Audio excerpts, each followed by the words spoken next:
He reincarnates into a game world as a side character, destined to die at the hands of future villains. But those villains are just broken children fated to become the deadly sins. Knowing the story, he decides to change their future before they turn into monsters. He raises them, protects them, and secretly gathers legendary artifacts for himself. The funniest part, his mana is actually trash, but thanks to his strange divine magic, the entire kingdom mistakes him for an unstoppable mastermind. Can a weak noble survive while raising the most dangerous children in the world? The kingdom of the East will fall at the hands of the 5 great sins in 10 years. To prevent this, the protagonist, Alon, became their patron. He never thought things would turn out like this. He was an office slave, working 78 hours a week, and suddenly he found himself in the body of a nobleman from another world. Is this good? Well, in a way it is. In this world, he is illiterate and lacks any special powers. He can't even read a book. Shouldn't he have automatically learned the local language? He was fed luxurious and delicious meals and bathed by lovely maids. While bathing, a maid warned him that the young masters would return tomorrow,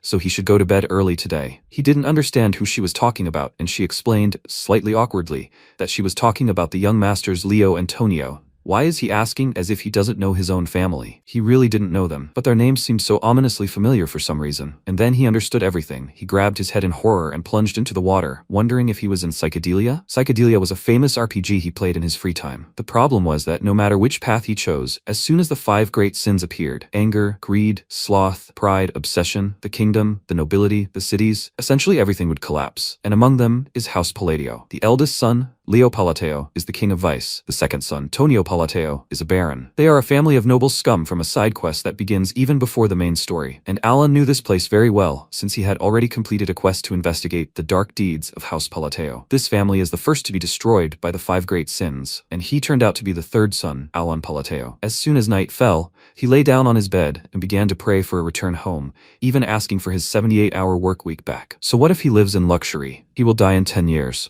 Why did he end up in the body of a fictional character without a single ability? Others are always lucky. And then an idea occurred to him.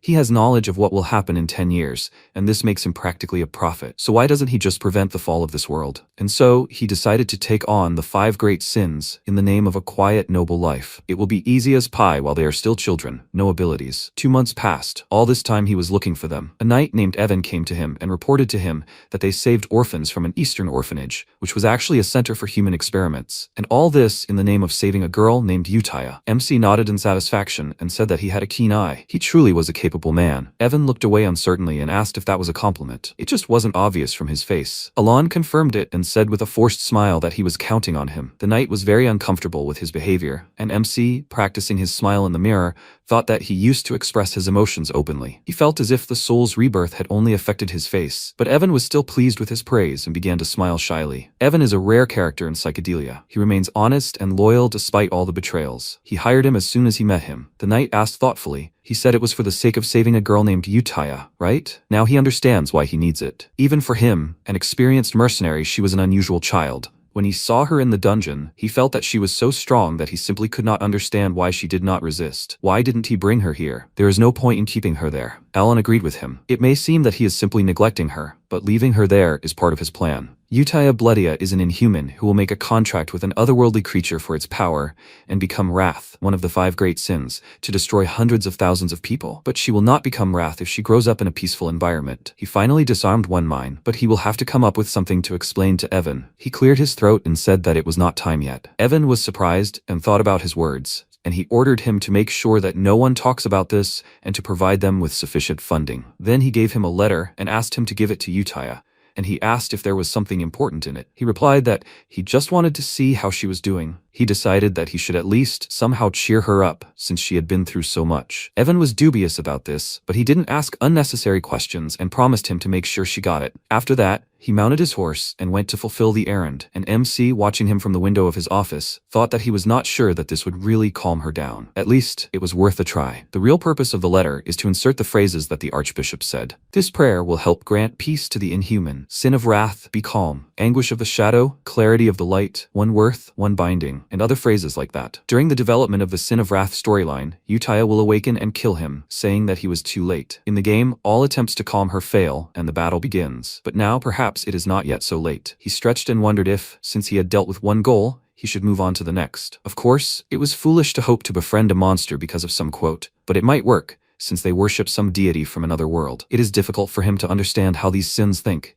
They are simply like fanatics. After some time, Evan handed Utaya the letter, and while she read it, he thought nervously that the mana he felt from her was simply incredible. She is a strange child, as if she has no emotions at all. She finished reading and clarified. He said that Lord Alon sent this, didn't he? So why didn't he take her? She released her terrifying aura, the feeling of which made him sweat. He was so nervous. The manifestation of mana in such a form is only possible in the realm of the Overlord. He remembered what Alon had said and nervously exclaimed that he had said it was not time yet. She immediately calmed down and, looking at the lines in the letter, lastly, bear this in mind. Anguish of the shadow, clarity of the light. One worth, one binding. She pressed the sheet of paper to her chest and said with a smile that this was a promise that only he knew about. Now she knew everything. Evan reached for the sword in fear, and she said that she understood what he meant. This is the sin of wrath, the daughter of monsters, and the bloody queen Utaya. Meanwhile, MC tried to sleep and thought that he managed to prolong his luxurious life a little longer. Even the bright moon was on his side today. He would also try his best with the next child. Time passed. MC was doing his usual business. This time he was in the library. Several books fell on his head, and he cursed, quietly wondering if it really wasn't here after all. His head was already splitting from searching for clues about the third boss. Evan ran up to him and told him that they had saved the second child he had mentioned. He asked, hadn't he been extremely polite to him? He confirmed this and wanted to tell him what had happened after they had rescued him from the slave market, but suddenly Tonio burst into the library, kicking down the door. He immediately began to mock his brother,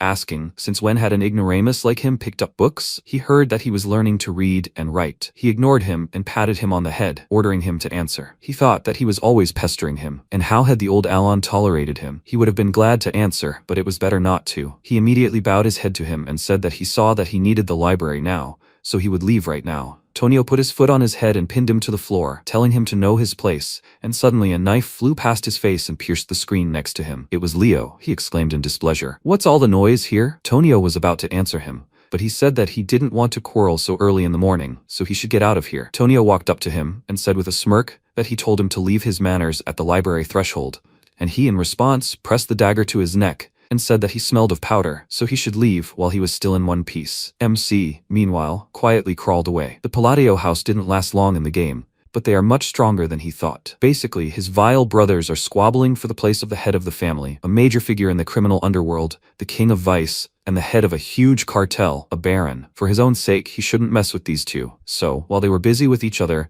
he crawled to the exit and Evan fixed his hair, and he thought that he was going to live a long and happy life as an inconspicuous weakling. Returning to his room, he immediately collapsed onto the sofa with a heavy sigh, and Evan continued where they had left off. He said that the second child also seemed unusual, and Alon turned to him warily. He fell silent, and wondered how he could have found out about the illegal slave market and secret biological experiments in another region. He seems to be having a hard time keeping his composure. He noticed that he was acting strange, so he sent the child to an orphanage. MC confirmed this with a bored expression and wondered if the child seemed unusual to him. It's not that simple. This child is a walking disaster. In a united kingdom of several nations, Kalian is the central figure. The one they rescued from the slave market turned out to be the second boss of psychedelia, Deus Macalian. After being sold into slavery and abused, Deus became the embodiment of one of the 5 great sins, the sin of sloth, and then destroyed kingdoms in the most horrific ways imaginable. It was the brutality of this part of the story that shocked many players. Contrary to his nickname, the sin of sloth was considered a very hardworking person, which is why he told Evan to treat Deus with the utmost politeness. He said that the reason he sent the child to the orphanage was simple. It was not the time yet. Evan noted that he thought so the letter he sent to Utaya was about a second child? Alon remembered the contents of the letter. He told her how his brother had teased him and only mentioned that child at the end, and replied that he had not only told her about it but also chatted with her for a while. He told her to take care of a sick child he had sent to her, and Utaya did so. While the other children ran and played among themselves, he hid in the shadows. She approached him and told him that he was broken. She noticed his scars and asked if they were just marks. It was a black goat, wasn't it? And yet the great moon had chosen him. She congratulated him on this. She spread her arms out to the sides and solemnly told him to feel the power he had been given and to unleash his potential. She extended her hand to him and said that if he faithfully followed her orders, he would exact his revenge. Her words had an effect on the boy. A multitude of threads sprouted from his back, spreading around the area. She took out Alon's letter with a satisfied expression and thought it was time to send him her first reply with a short greeting. Sometime later, MC was sitting in the library, looking for notes on the third boss, when suddenly his loyal knight burst into the room, saying that they were in big trouble. The second young master was dead. This news greatly surprised Alon, and most likely it was the work of those children. The day of the funeral arrived, everyone dressed in black, and came to see Tonio off. The head of the family even brought his mistresses to the funeral, and the whole time they whined about being bored. Listening to their whining, MC thought that he knew this family was not well, but this was just a disaster. Be that as it may, he never thought that Tonio would die from an accidental fall. He doesn't remember such an episode at all. According to the game's plot, he was supposed to die at Leo's hand for the title of heir. He was glad that he finally killed him after so many years, and now his face showed how happy he was with such luck. He at least tried to hide his emotions. The culprit was probably either Leo or his people. He glanced at Tonio one last time and thought that, no matter what, he only needed to deal with the 5 great sins. A year later, when the problem with the heir was solved and Leo took over the cartel, the county became calmer. Meanwhile, he and Yutia established a correspondence. If he kept in touch with her, it would be useful in the future. In her next letter, she wrote that Yuna was very good at hide and seek, Hiden was good at war games, and Dace was quite quiet and calm, loved toys. The thought flashed through his mind that they were nice kids, and at the end of the letter, as usual, he saw the list of sponsors of the month. He was surprised to notice that the list had grown again. It was strange that such a small orphanage was getting more and more sponsors. Evan said it was still good. He had news about what he was looking for. The Information Guild reported that they had found a clue. He handed him the documents, and he said it was such a relief, and thought that it must be that ancient book about the third boss. He would finally find this guy too. Everything was going very well. Such a quiet evening today. But if only it were so. That same evening, Leo's men went to the powder distribution point on business, and when they left the building, one of them said that Palateo's eldest son was quite generous, never stingy with rewards. His friend agreed with him. Their organization now had several hundred people. And then they saw something terrible. All their people waiting outside were dead, and the only survivors, right before their eyes, turned their blades on themselves with terrified screams, as if they were doing it against their will. And that guy's partner suffered the same fate. He pulled out a blade and pointed the tip at his own neck, and then they all stabbed at the same time. Dace, hiding in an alley, finished off the last one with his threads, and Utaya approached him, saying that she enjoyed today's puppet show. It looks like they have more to tell. Dace asked, "Does this make sense?" She asked in response, "Does he really feel sorry for them?" He told her that it is not so. They just use people to make illegal substances. He does not know if this has anything to do with his revenge. She waved her hands and said with a smile that, of course, it is all connected. This is the foundation they will build for his return. Can they really allow this place to remain so wretched? He told her that he understood everything, after which she used magic and transported them to the sky above the city, saying that everything will be as he wishes. And then they crashed into the square and left, vowing that they were the blue moon, would become his sword, and left behind a moon sign carved into the square. Time passed, and Alon and Utia had been corresponding for 2 years now. Evan returned from another errand, barely dragging his feet from fatigue, and when he found him in the yard, he immediately collapsed and told him that they had also successfully sent the 5th one to the orphanage. MC was very happy with this news. In these 2 years, he had saved the remaining 3 sins. As a reward, he gave Evan cake and other sweets. He had trouble finding the 3rd one, but using his knowledge from the game, he was able to get Evan to figure it out. After the cakes, Evan gained strength, and Alon told him that he had done a great job. Now he could rest. He asked, "Isn't this all about the orphanage?" He confirmed it, and Evan sighed with relief, then lay down on the grass and asked, "Isn't he happy?" He sat down next to him and told him that he was happy, and he noticed that his face said otherwise. MC pointed to his mouth and said that he was smiling. The corners of his lips lifted slightly, and Evan said that he would consider himself happy. After that, Alon stretched and lay down on the grass, thinking that he didn't expect everything to go so smoothly. The bosses from the game became the 5 sins because of their terrible past. Even knowing their lives before becoming sins, the chances of saving everyone in time were simply negligible, and he was afraid that he would save them when they were already broken. He asked Evan how things were at the orphanage, and he, handing him the letter,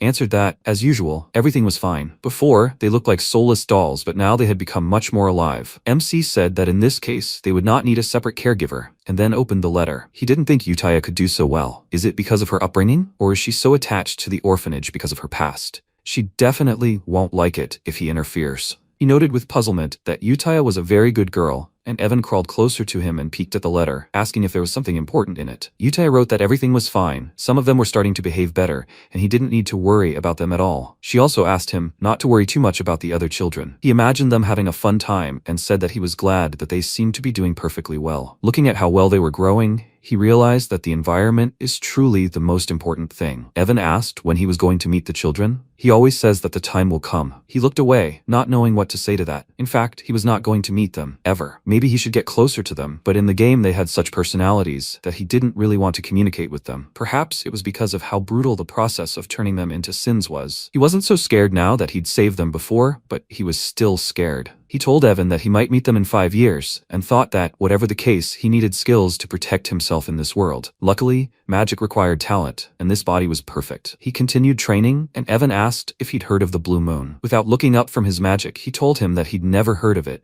and he told him that it was an organization that had recently become famous for hunting down criminal gangs. He remarked that fighting evil was quite commendable, and thought that he hadn't heard of them, so he was sure they would disappear soon. Evan suddenly ran his finger near his neck and stuck out his tongue, ominously saying that he had heard that they even kill nobles. He thought he knew about them. Immediately after this, Alan asked him to sleep next to his room from that day on. Night fell, and Utaya gathered everyone in the room to hear the Blue Moon report for this week. What's in the north? The sin of pride, Solon said that she brought the heads of all the slavers. She began jumping around the room joyfully, telling them that they didn't even realize who she was. She said she would let them live if they guessed the color of her eyes, but they couldn't. The sin of greed, Renee calmly reported that the bodies were burned. The sin of obsession, Raydan said that the South was also finished. He dealt with the illegal human testing facilities and turned the idiots from Avalon into mincemeat. Utaya smiled contentedly and said that everything would be done according to his will. They exist for the sake of the Great Moon. Deus said that, however, they seemed to have a problem. She immediately turned a displeased look on him and asked,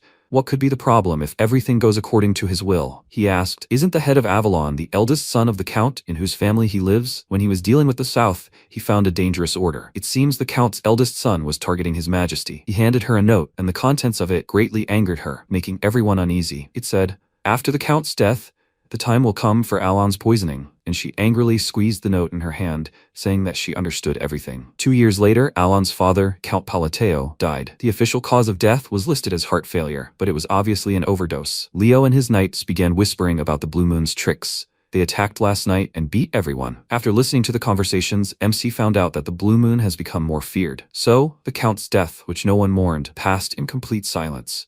And when Alan left, Leo looked at him suspiciously. Returning to his room, MC immediately began packing his suitcases, and Evan asked what he intended to do now. At this rate, the eldest son would become Count. And why did he need so many bags? Alan ordered him to pack his things. They were running away. Evan was indignant and asked if he was really going to leave. He began packing, and MC answered that they weren't exactly leaving, but going down to Rodmill. It was a small town south of Palateo, and that's where they went to avoid Leo's attack for the heir's place. When they left, he was unhappy because he hadn't yet had time to implement his plan. They had a quiet and peaceful life in that town, and so, 3 days later, they returned to Palateo, this time for Leo's funeral. Standing in front of the coffin, Alan clutched his head and sighed heavily. He can't believe he's back here. Did he die outside of the plot too? Why so quickly? So the blow was to the heart, but who could have killed him? He turned to the knight to find out the cause of death, and he immediately squealed in fear and begged him for forgiveness for looking at him. His worried comrade waved his hand, calling him over, and MC asked in confusion what was wrong with him. The other servant started whispering. Evan approached him, and he asked if he had found out anything. He confirmed it, and quietly asked if he was the one who made Avalon disappear overnight. Alan was completely confused by this news.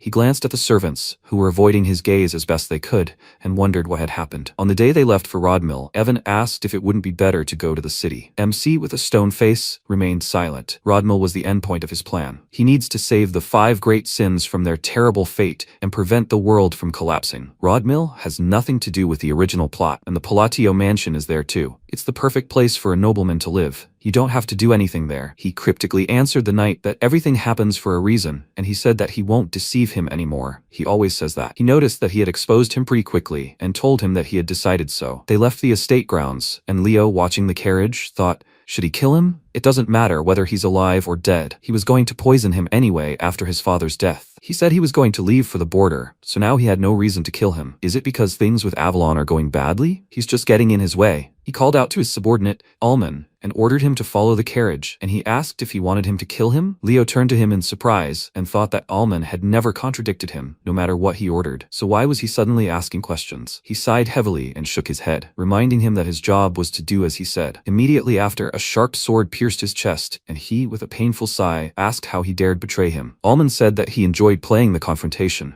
It was fun. The Ullman working for Leo was actually Hedun, a member of the Blue Moon. He said that the Great Moon taught them the most important principles. The Blue Moon is that man's creation, and it must act according to his will. But if someone tries to harm the moon, they are free to act as they please. He drew his sword and struck again, after which he said that he was waiting for him to reveal all his cards. To think that it took him 2 years to decide on this. With his last breath, Leo said that his subordinates would never forgive him, and he said that now Avalon would disappear from this continent forever. What a pity. The great moon gave him a chance. After that he left, leaving him to die. Morning came. Alan woke up in a bed in the estate in Rodmill and was already very happy. This is a real paradise. He wakes up when he wants, eats what he wants. He can live the life of a real nobleman. When he was having fried toast for breakfast, Evan brought him a letter, and when he read it, he dropped a piece of toast from his mouth in shock. It was a notice of Leo Palateo's death and a request to return to the county. And so his heavenly life ended after 4 days, and he returned to the Palateo estate. He glanced at the servants who trembled at just one glance, and wondered what was wrong with their faces. Evan asked, since when did they become afraid of him? MC was in shock.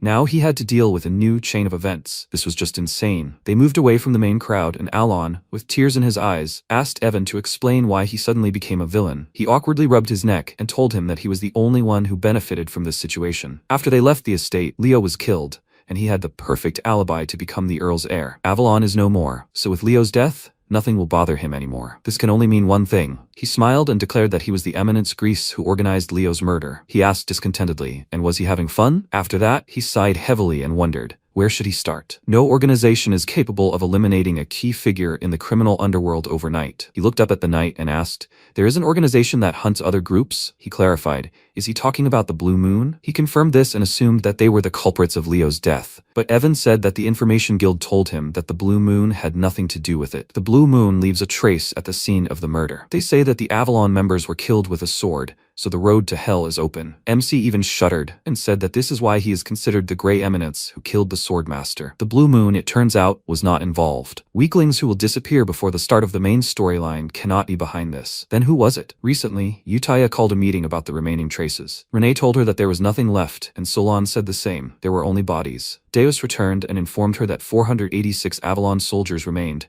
and Radon, following him into the room, told the boss that as she ordered he cut them all down. She smiled contentedly and said that everything was just perfect. And just like that, Avalon, a massive organization dominating the kingdom of Asteria, was reduced to dust in just 5 days. Radon said he didn't think the operation had been successful. He showed Utia the folder and said he'd found it on nobles affiliated with Avalon. The Duchy of Altia had close ties to them. She looked over the documents and glared at him, saying he knew perfectly well what she would say to that. The other Sins looked at her confidently, understanding her meaning, and Radon smiled and said he'd handle it quietly. She took a deep breath, calming herself, and asked with a smile, has anything leaked to the Information Guild? Renee replied that this matter was being handled separately from the Blue Moon, and Deus added that all guilds were the same. They called the assassin a hellish swordsman. Renee asked if she should continue monitoring their movements. Utaya confirmed this. This matter mustn't reach his ears. She said this many times already. They all know. Deus noted that the man's family attacked first, and she said that it wasn't an order. They are swordsmen, and they shouldn't act on their own free will. The Blue Moon should only work on orders. They must remember this, that man knows everything. They must never disappoint him. Deus frowned. He didn't understand this. Why would someone with such extraordinary abilities as Utaya feel anxious simply out of fear of being discovered? He told her he understood everything, all for the Great Moon. Time passed. Alon dropped a pile of documents on the table in tears, not wanting to deal with this anymore. After the funeral, endless work dragged on for a whole month. He was terribly busy. He just wants to laze around and eat.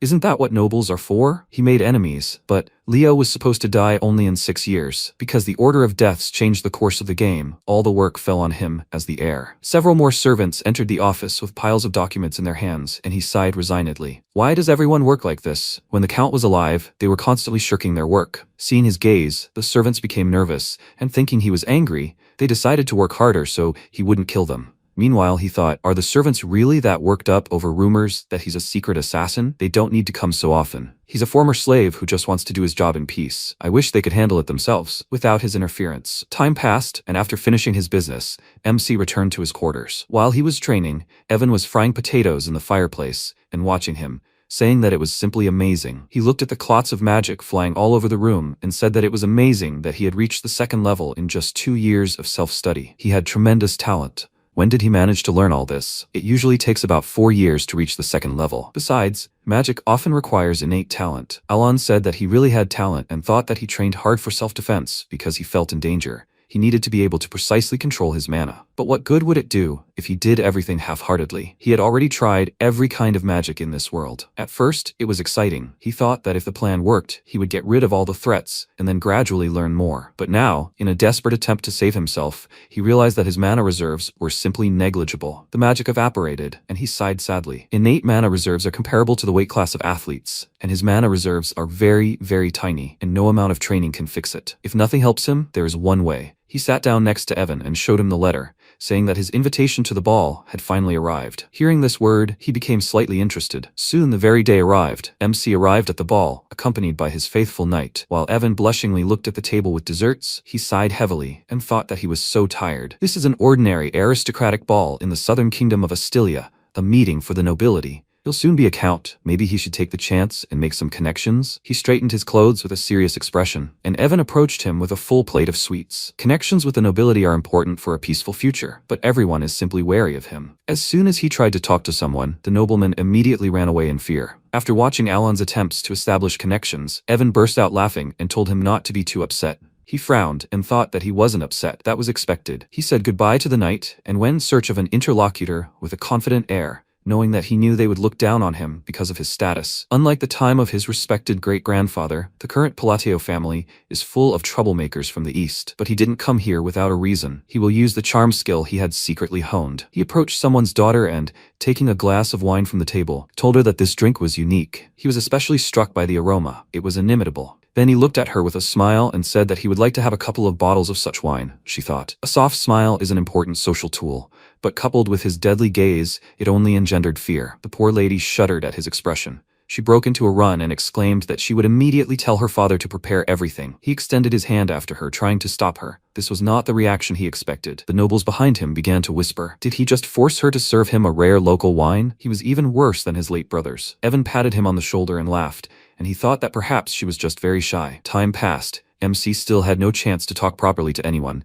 and the number of his gifts only increased. He was given a luxurious horse from Palatine, citrus tea from Pina, metalwork from Villand, and the signature wine of Malentino. Alan was very annoyed because he simply wanted to study the wine. The Palatio family turned out to be much more notorious than he thought, and because of the rumor that he got rid of his monstrous brothers, he became someone everyone shunned. He glanced at the nobles gathered in a group and thought that his social life was ruined. He felt like he had become even more isolated from society. He became very upset and went alone to get some air, but he didn't notice that the lady had been watching him with interest all this time. Stepping out onto the balcony, MC sighed heavily and wondered, why did everything turn out like this? He was distracted from his thoughts by a girl's voice coming from behind the door. She politely asked if she could talk to him, and he wondered if someone was there, but who could it be? The door slowly opened and he saw a little girl standing in front of him. It was Loria, the third daughter of Duke Altia. His mood immediately sank, and he greeted her weakly, thinking that this explained a lot. The Altia family is one of the three main shadow figures of psychedelia. They are known as the Northern Troublemakers, and she is definitely not an ordinary girl. But why doesn't he remember her in the game? He doesn't think she even appeared in the game. She stated that she would be frank, let him lend her his power. His face immediately darkened and she said that the thing is, she will soon be killed. She began to tell him why she thought so, and he thought that until now, she had been protected, like the daughter of her father's mistress. But Duke Altia's condition worsened, and now her sisters want to get rid of her. It's not surprising that he doesn't remember her. She must have already been dead by that point in the game. Loria excitedly said that with his power he could help her, but he didn't even let her finish and firmly refused. She became nervous and said that she wasn't asking for help without reason. If he saved her, she would give him half of the Altia family fortune. He went to the door, not wanting to continue this conversation, and thought that he felt sorry for her. But he could barely take care of himself now. It was better not to give her false hope. Even if he wanted to help her, he wasn't as powerful as the rumors said. Before leaving, he glanced at her doubtfully. She stood with a dejected expression and stared into space. He sighed heavily, turned to her, and said as a parting word that something good would happen, and that he hoped she would find a reliable ally. He returned to the banquet hall, and Dace, hiding on a ceiling beam, glanced at him and told Renee that it seemed the Altia family had become close to the great moon,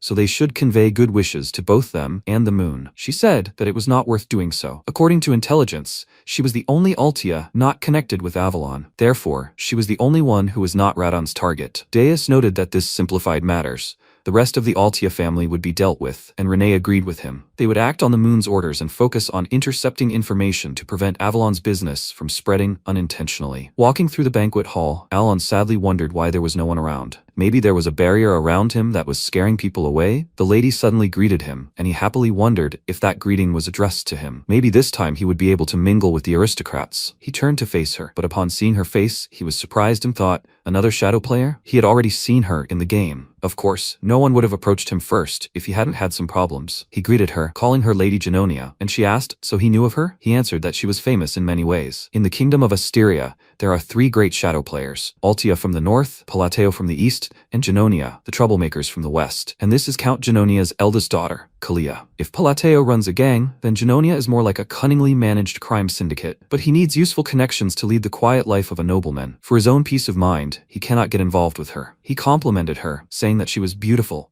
and she thanked him with a satisfied smile and invited him to talk. He told her he'd be happy to agree, but there were too many eyes around right now. He hoped he'd just leave quietly, and she smirked as she noted that he was just like the rumors said. She said goodbye, saying she'd be glad to see him again, and left. He watched her go, wondering what that meant, while Renee pointed out that the information on the Avalon case was well hidden, and Diwas mentioned a new problem. He glanced at the man sitting in the tree outside the window and said that he was still being followed. It looked like he was in the crosshairs. Renee said there were no new orders. They needed to continue observing and then eliminate unwanted individuals. The ball ended, and the next morning, MC went to the canyon, hidden under a huge barrier. Evan scratched his head in confusion and asked if this was really the place he was looking for. It was midday, and it was so dark inside. Alon clenched his fist in triumph. He had finally found it. This was his real goal. They entered the canyon, and Evan said that if this place turned out to be empty, he would probably just go crazy. MC told him that this time it was all serious. In the game, this place was easy to find. He had come so far south under the pretext of a ball only because of this labyrinth of whispers. If you solve the riddles in all 8 rooms, you'll receive a powerful artifact as a reward. He'd memorized all the routes and puzzles. Now it was time for him to use his skills. They approached the enormous gates, and he looked at them in delight.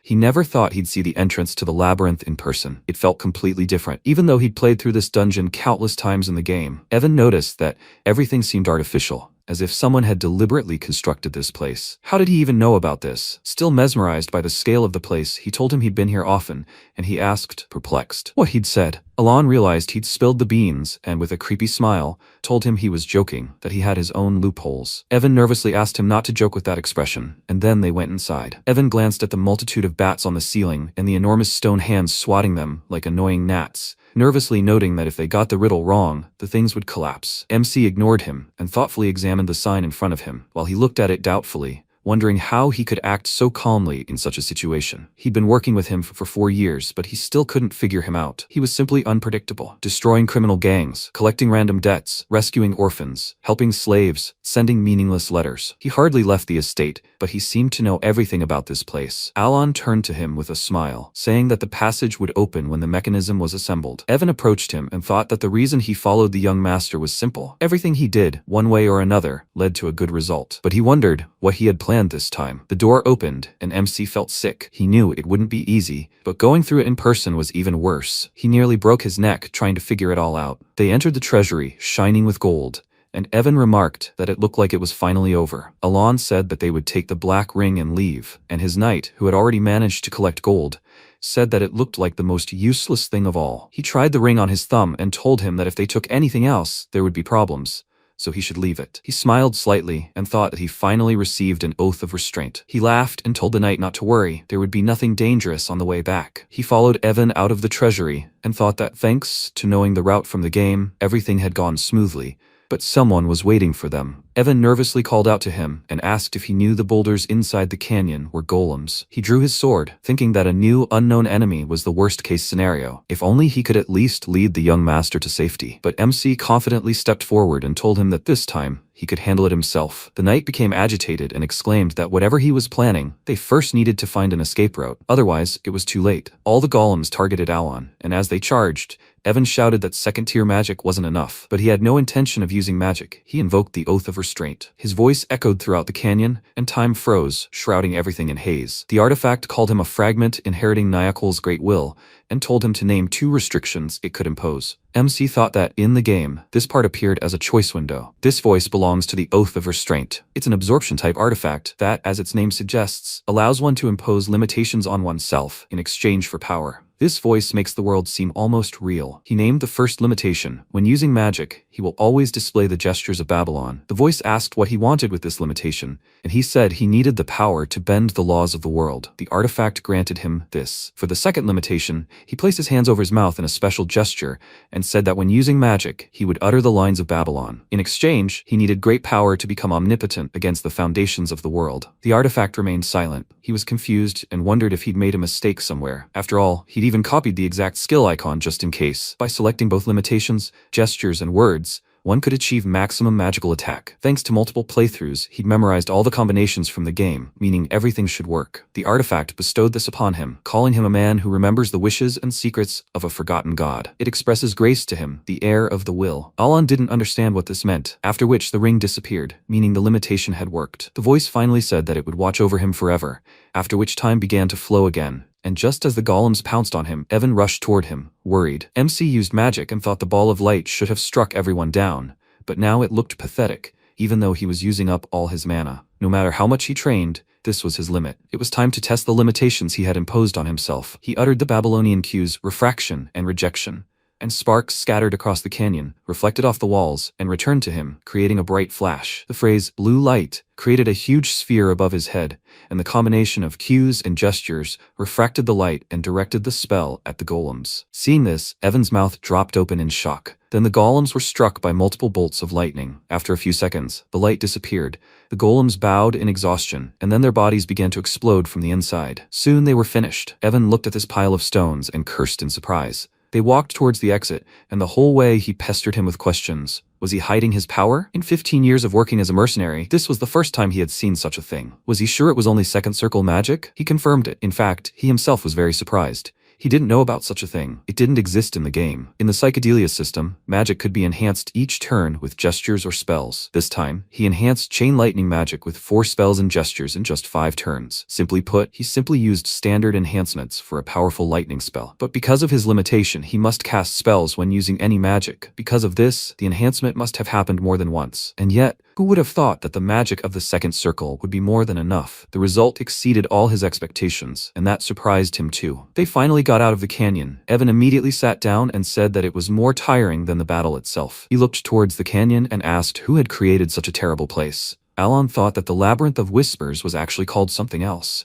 A map of the area and a guide for passing it were on the forum. Players called it Phaleon's Labyrinth because he owned it. He mumbled thoughtfully that it was created by someone named Phaleon, and Evan asked what he said. He picked him up and told him that they should go east. They had worked hard for the last 3 weeks, and now they needed to go back. He wanted to check something. Evan noted that he was much more diligent than he appeared. They continued on their way. It was already completely dark, and MC, leading the knight to the horses, thought that if he matched the gesture to the spell's properties, the power would increase. And if he chose the right spell, the gesture's properties would be enhanced. That's how the rules of the game were supposed to work. But unlike the game, where the visual didn't change and only the stats increased, this time, he clearly saw the spell change shape with each new enhancement. Maybe his mana flow was meager, but perhaps he saw these changes because he had special control over it. He'll have to check it out when his mana is restored. Whatever the case, he's glad everything worked out. Renee was there the whole time, and when she was sure they had left safely, she decided to check that canyon. Entering the labyrinth, she saw a huge inscription on the stone and thought it was from the era of forgotten gods, glyphs of the Alanef Empire. On one of the stones was written, "To my friend, doomed to betrayal, the coward Phaleon." Renee ran her hand over the glyphs and thought that the one who stopped the invasion of the black creatures and defeated Al-Aqualak, who devoured the hearts of the townspeople, was the great Emperor Phaleon. She gained all this knowledge because she was born with the ancient library after receiving a great mission. And when he whispered that the labyrinth was created by someone named Phaleon, she was surprised. She knew he was special, since the Blood Queen herself followed him, but she only heard about this from legends. And yet, she did not expect the Great Moon to be connected to Phaleon. What he whispered is not found in any book in the ancient library. Who is he? She emerged from the labyrinth and said with a smile that the Red Moon was right. She was ashamed of herself for blindly following orders. Hearing a rustle, she looked up at the tree and asked,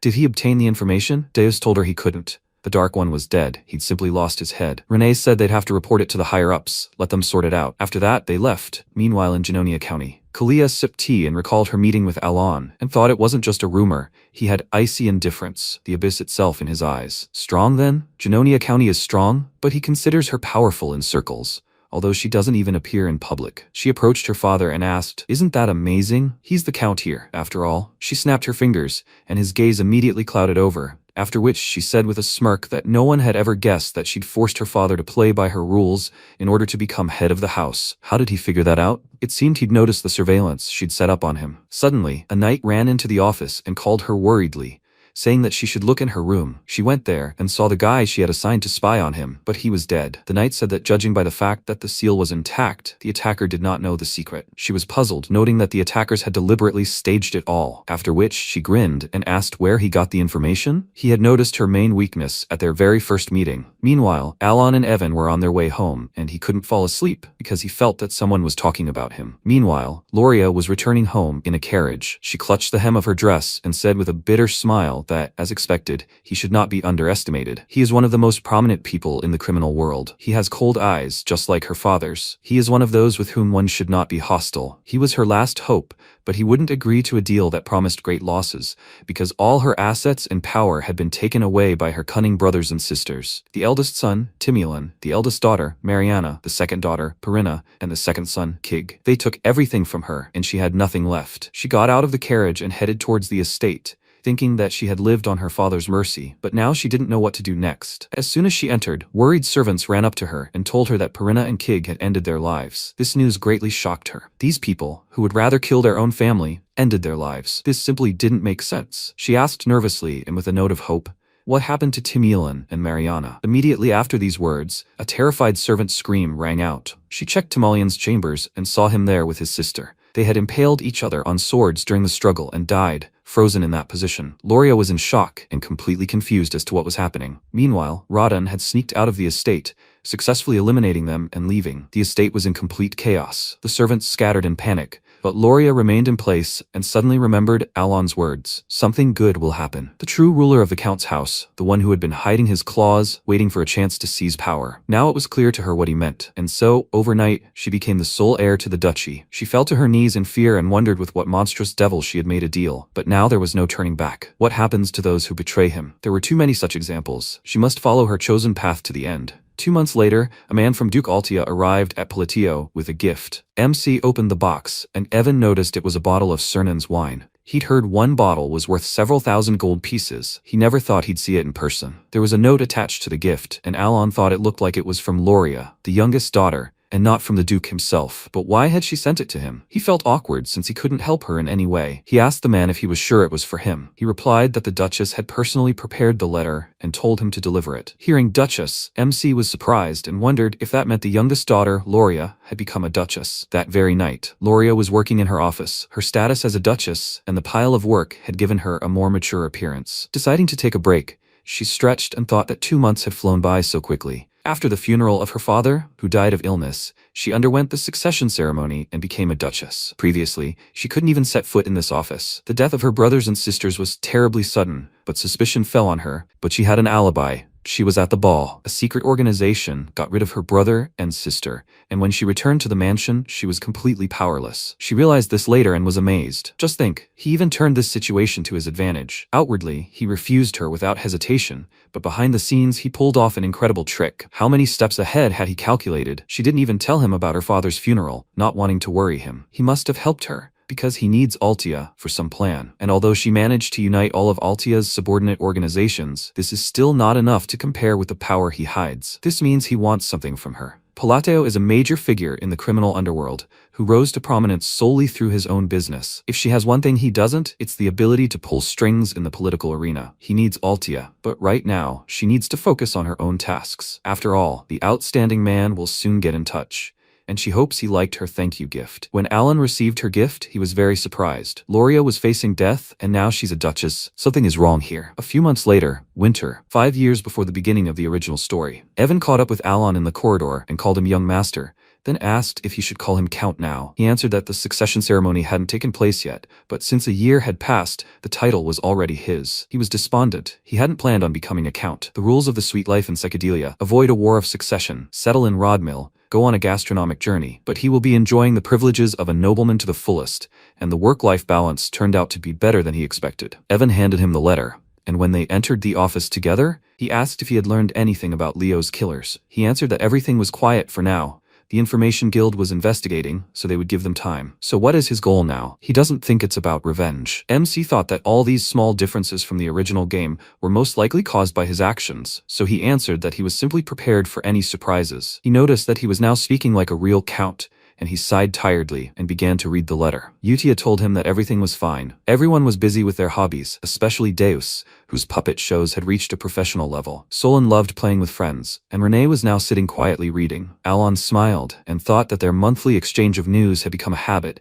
and each time it warmed his soul more and more. He had never seen their faces, but the thought of them doing well involuntarily brought a smile to his face. He asked how old the 5 children were now. Evan noticed that this was an unexpected question. They were ready to go out into the world. Some of them had already left the orphanage. Those he had ordered to rescue were now about the same age. The image of sweet children instantly collapsed in his mind and was replaced by submissive adults. This made him a little uneasy, and he said that it was time to let them go. Evan asked if he hadn't gathered them together because of their emotional wounds. He answered that there was no need for that now. They had grown up, and for the sake of their future, it was time to let them go. He thought that he had taken enough care of them so that they would not awaken as mortal sins, so everything should be fine. Each boss battle had an overall plan, revealed through the narrative. Yutia had a talent for faith, Deus had a talent for the sword, Renee had a talent for science, Solon had a talent for fighting, and Raiden had a talent for an apostle. If they applied their talents in the right areas, they would do just fine. This is just the perfect plan. He poured a pile of envelopes on the table and started writing letters, thinking that he should also prepare a gift for each of them. Later in the evening, he finished writing and joyfully exclaimed that everything was ready. Evan, who had already dozed off on the couch, immediately got up, took the letters, and went to the orphanage. MC wondered if he would get anything good from them in return when they grew up. Now the children can go out into the big world. After a while, they received the letters, and Yutia called everyone together, saying that the orders had arrived, but this time he delivered them to each one separately. Everyone looked at the sealed envelope and thought about something. Yutia said that first they should read the previous letters too, because his orders require special attention. Solan was very happy and asked if they could really read them. Previously, only she could read them. She replied that since he'd given each of them an order, it meant he'd decided it was time for them to see them. They read one of the letters, and Solan asked doubtfully, "Is that really an order?" Renee remarked that it sounded like ordinary chatter. Yutia explained with a proud smile that he'd been disguising his orders as casual conversations from the start. She showed them the first letter as an example, the one where he'd written about his bully brother. It was the first order after the welcome letter. He designated a target for elimination and given her a task, then ordered her to report back, which read, "I hope you'll report back to me what's going on at the orphanage every month." That's when he entrusted her with the blue moon, and he'd personally chosen each of them. Deus said he understood everything, that it was all to prevent information leaks, and Yutia said they must clearly understand the orders and complete their training. He asked, then maybe they should visit him in person or use communication magic. Radon agreed with him. If the problem was information leaks, why use letters? Her face immediately became serious, and she said she hoped they hadn't forgotten, that they simply needed to follow orders. Deus nervously noted her cold, unwavering loyalty and told her that he hadn't forgotten. After that, they all began reading the orders. Deus said he was told to go to Caliburn, the land of knights, and Solon, disappointed, said she needed to go to Colony, but she didn't like deserts. Radin said he had been given Raxath, a city of entertainment, and Renee told them she was told to go to Lartania, a labyrinth city. Yutia, smiling, said she needed to go to the Holy Kingdom of Rosario. Everything they needed to do was written in the letter. Deus said he didn't know why, but he was told to become a knight, and the others added that he also told them not to worry. The patronage would continue. He also told them where the gifts were. Whatever the case, they would find out everything when they reached their designated locations. Yutia gave them one last thing to remember. Until he spoke first, they were not allowed to mention the name Blue Moon. The next morning, they left the orphanage and went their separate ways. 3 months later, Alon continued to study magic from books. He noted with annoyance that, as expected, there was no mention of magic or spells. He would have to experiment on his own. He turned to Evan and asked how the information gathering on Leo's killer was going, to which Evan replied that the Information Guild said there was nothing yet. He touched his chin thoughtfully. It seemed the butterfly effect had gotten out of control due to him saving the 5 deadly sins. Even Loria, who was supposed to die according to the plot, became the Duchess of Altia, and she is expanding her power and influence in the criminal underworld at a terrifying rate. He put the book down and suggested that Evan stop investigating. This is a case where ignorance is bliss. In this world, almost nothing can escape the Information Guild. If he tries to find out what he should, there can only be one result. If excessive caution leads to death, then it is pointless. After all, Secret organizations will not harm him as long as he does not interfere in their affairs. They have no reason to attack him unless he himself does not interfere. He told the knight that there was simply no point in continuing, and he said that he would convey this to them. By the way, there's one more piece of news. It seems that Deus recently became a knight in Caliburn. Elon, as always, emotionlessly said that he was happy for him. 3 months passed, told the Count that Diothet created an entire knightly order, which surprised him. That means he must be at least an expert level. First comes the level of the swordsman, then the expert, and then the master. He reached this level, although not much time had passed since his appointment. Evan said that everyone was saying that the world would see the 5th sword master in less than 10 years. He asked if he was implying that he could become a Caliburn swordsman. He confirmed it. He really is talented. There must be a lot of commotion in Caliburn because of this. 6 months later, a year had passed since the 5 deadly sins left the orphanage, and just when he was getting used to the Count's work, Evan arrived with rather interesting news. It seemed that Deus had become a Caliburn swordsman and the 5th sword master. MC stared at him in surprise and after a short pause, said doubtfully that only true professionals can become masters. A swordmaster is a superhuman who has transcended the aura of the blade and discovered a unique ability called derivation. And he's saying that Deus is now a swordmaster? He clarified that he will become one soon.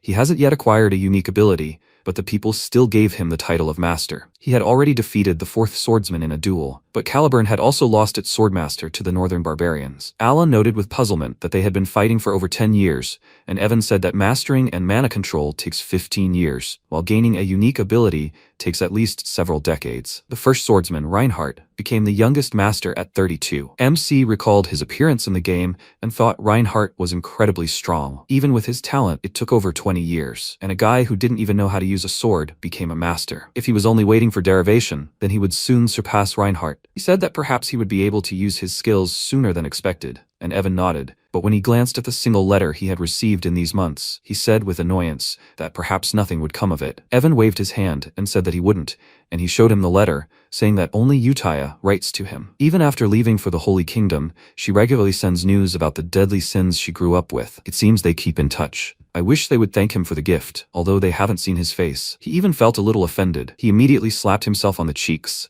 trying to get the thought out of his head, and decided to return to basics. He was already grateful to them that they didn't destroy the kingdom after they awakened. He glanced at this single letter and said that so far everything is fine with them. He is happy, and Evan patted him on the shoulder, trying to support him. Meanwhile, in the capital of Caliburn, in the central district of Kirdom, the residence of a high-ranking nobleman, a huge mansion where the famous Knights of the Solar Eclipse live. While the knights trained, their captain, Deus, watched them from the window of his office. He sighed heavily, and a girl passing by his window stopped and waved at him, calling him brother. He waved back slightly and smiled, then awkwardly coughed into his fist, getting his emotions under control. A whole year had passed, but thinking about it still made him uneasy. When he lost everything because of those black creatures, all he had left was uncontrollable rage and hatred. The fact that the Great Moon saved his life was not enough to swear allegiance to him, but he began to follow orders under the banner of the Blue Moon because Utaya promised that he would be able to take revenge. Working for the Blue Moon, he went through many dangerous missions and training, but he did not take care of himself at all. For several years, he carried out missions, laying the foundation for the fight against those black creatures, and soon enough he received his first personal order. The Great Moon left him a gift in a small hotel in the south of Caliburn, in the first room. At first, the gift didn't really impress him,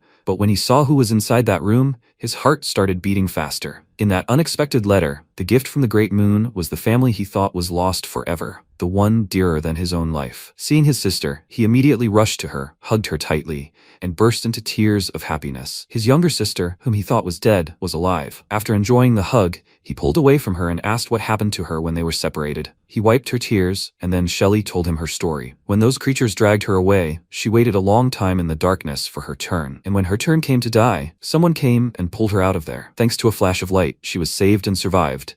And a couple of years later, when she was almost sold to a slave trader, she was saved by a mercenary named Evan. And then, the sponsor sent her rare medicine. She went to the dresser and pulled out a note from Alon, which was attached to the medicine. He wrote to her that he would continue to support her, she would be safe, and that she should not worry about her brother either. She smiled, saying that she was so grateful to him for everything, and Days asked in surprise, was it he who protected her? He squeezed his shoulder and wondered how the Great Moon even knew about this. After all, he hadn't told anyone about his family, and Yutea only knew that he had a connection with the black goat. And then he suddenly remembered Yutea's words. He knows everything. The puzzle fell into place, and all questions disappeared. He didn't understand why Yutea was so worried, but he turned out to be the fool. He remembered the incident at the ball, and judging by his words, he knew everything from the very beginning and was giving a hint to a child who had to survive alone. Noticing how lost in thought he was, Shelley called out to him, and he patted her on the head, thinking that he, his swordsman, had dared to show willfulness, but he had shown him generosity and mercy. After all, he lived only with hatred and a thirst for revenge against the black goat. The fact that his family survived was a priceless gift.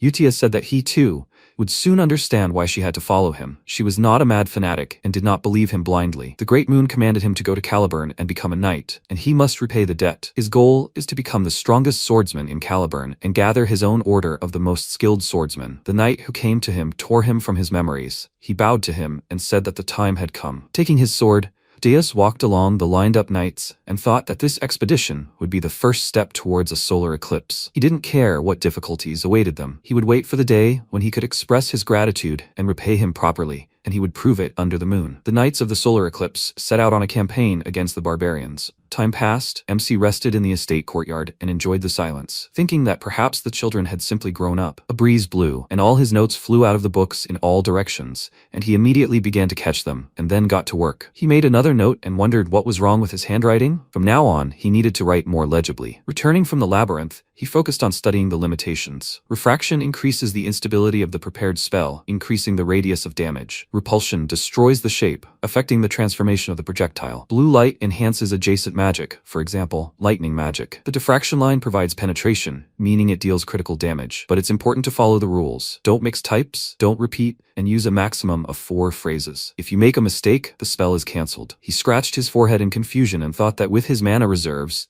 he could only cast the spell once a day, which is why it had taken him so long to learn. In this world, the seals and phrases of Babylon had long been forgotten, so there was zero information, no records had survived. He had to research everything himself, and he even liked it, although he had only learned magic for self-defense. He decided to test the results of 2 months of experimentation and went out onto the lawn. After using the first gesture, the magic began to gather in one place. First, he needed to remove the focal point, then disrupt the balance and summon a lightning discharge. Saying the word fixation, he gathered it all into a ball, then compressed it to a smaller size and rift. Sparks raged and began to shoot in all directions. After that, there was a fleeting bloom, and a thick flash of lightning struck from the sky. This weak, worthless magic, using phrases, begins to grow, acquiring a specific target. He glanced at the result and noted that the order also mattered, because when he used rift first, nothing worked. Suddenly, a surprised female voice rang out behind him. Lady Genonia exclaimed that this couldn't be true, that this was the magic of the beginning. She froze in shock, and Alon looked at her in bewilderment, wondering why she was here. Her assistant exclaimed that this was the magic of the beginning, which meant he was at the level of a 7th circle mage. MC felt uneasy, since this was the penultimate level of power. After this, the guests were led to the Count's reception room. Kalia had come here for 2 reasons. First, to learn the intentions of Count Palateo,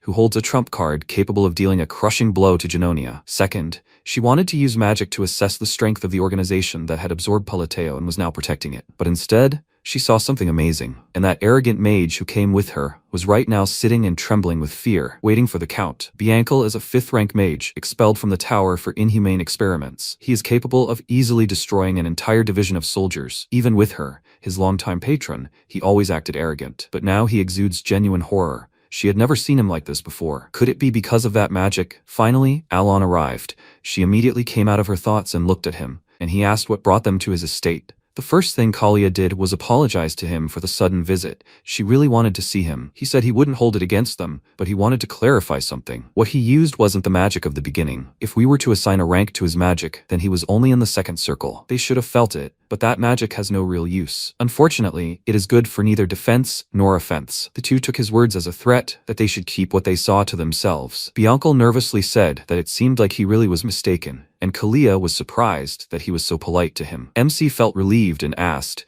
since the misunderstanding was cleared up, what was the real reason for their visit. Kalia told him that they were nearby on other business and just wanted to pay their respects. He clarified, does that mean there is no special reason? She confirmed this, and he said that unfortunately, he had business, so he could not devote much time to them. Kalia immediately stood up and said that she understood everything and was grateful that he spent at least this short time with her. Before she left, Alon advised her to visit the Duchy of Altia if she was looking for someone to talk to. He had a feeling that they would get along well. She frowned, then answered him with a nervous smile that since he said so, Perhaps she really would visit the Duchess. MC walked them to the carriage, and when they left, Evan asked if it was Junonia. Why would a ruined Western family look for them? He answered that he himself did not know. Nothing came to mind. He thought that all this was so troublesome. If rumors spread that he used such magic, those hungry for power would not leave him alone. This was a world of dark magic, after all. Obviously, there was no reason why Junonia would seek a meeting with Altia, their rival in the underground. The main thing is that they leave him alone. Meanwhile, Kalia asked, was Count Palateo's magic really the magic of the beginning? Bianco, still under the impression, answered her that it was not so. The beginning is magic that creates its own laws based on absolute, immutable principles. It's a privilege granted only to the highest archmages. But the Count was different.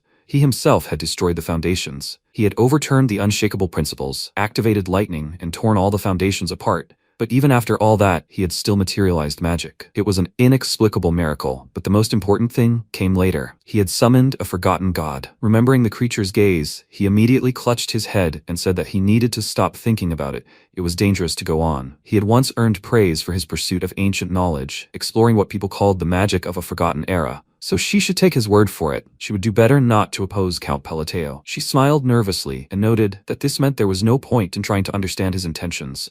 Perhaps it really was best for her to visit the Duchy of Altia. She had already become one of his pawns. 5 months later, 2 years had passed since the children left the orphanage. Evan entered the Count's office, and Alan asked him for news, preferably about the children. He replied that there was news, but not about the children. The County of Junonia and the Ducal House of Altia had formed an alliance. MC was very surprised that the two pillars of the underground had united, and Evan said that at first glance, everything was within the rules of the underground, but the information was confirmed. Alan clutched his head and thought about how much effort he had invested in the children, and now he would have to deal with a shadow alliance? Would the kingdom of Asteria fall? It couldn't be. Had she really taken his words seriously back then? He immediately dismissed the thought. This was probably a temporary alliance. With Kalia's cold and arrogant nature, this is impossible, and yet, just in case, he should be prepared. He decided to write her a letter of apology, that he may have seemed rude and distant, and so on, hoping that it would not sound too much like an excuse. After finishing, he handed the letter to Evan, and he said that he would pass on the letter to Lady Junonia through the mercenary guild and continue to keep an eye on the children. He left, and MC became curious about what Radan and Solon were doing now. Even the letter from Utia said that the two disappeared as soon as they reached the place. He hoped they were okay. If Solon received his gift with the letter,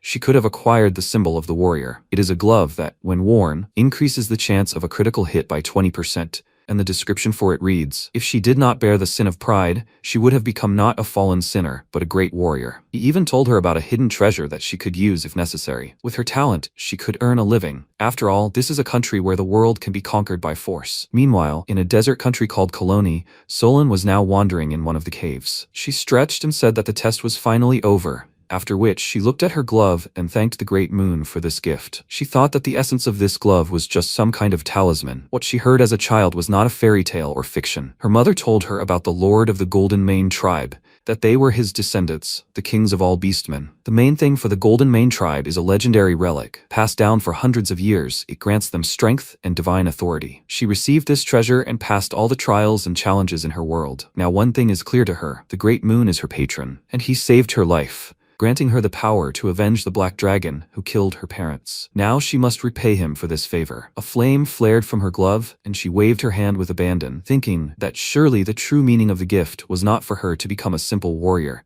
but to become the strongest gladiator alive, to gather the scattered Golden Mane tribe and restore them to their glory. And with this power, she would slay the black dragon. She left the cave and looked at the moon, whispering that all this was for her savior. She turned and headed deeper into the desert, thinking that the Golden Mane tribe, the greatest of all beastmen, would rise again under the blue moon after 500 years. Time passed, and Evan came to Alon with news of the children the guild had found. Solon is doing great in Coloni. They even nicknamed her the Golden Flash. MC was puzzled, noting that he'd heard that somewhere before. In any case, he was glad she was doing well. Evan agreed with him. In those lands, power opens all doors. He asked, what about Radan? He hadn't written since he said he was learning to work in Raxath. He told him there was something, but the data was still being verified. Alon suddenly asked, shouldn't he be busy? Evan looked at him with fear and asked what kind of passive aggression this was. He did everything he was told. MC said that he needed to prepare. The journey to the magic tower would take at least a month. He immediately jumped up and exclaimed that he hadn't even heard of this tower. And he asked, didn't he tell him about it? Evan sighed heavily, saying that he was already used to it, and yet, a whole month to get there? It's only a week's journey to the Green Magic Tower. Alon told him they were going to the Blue Magic Tower,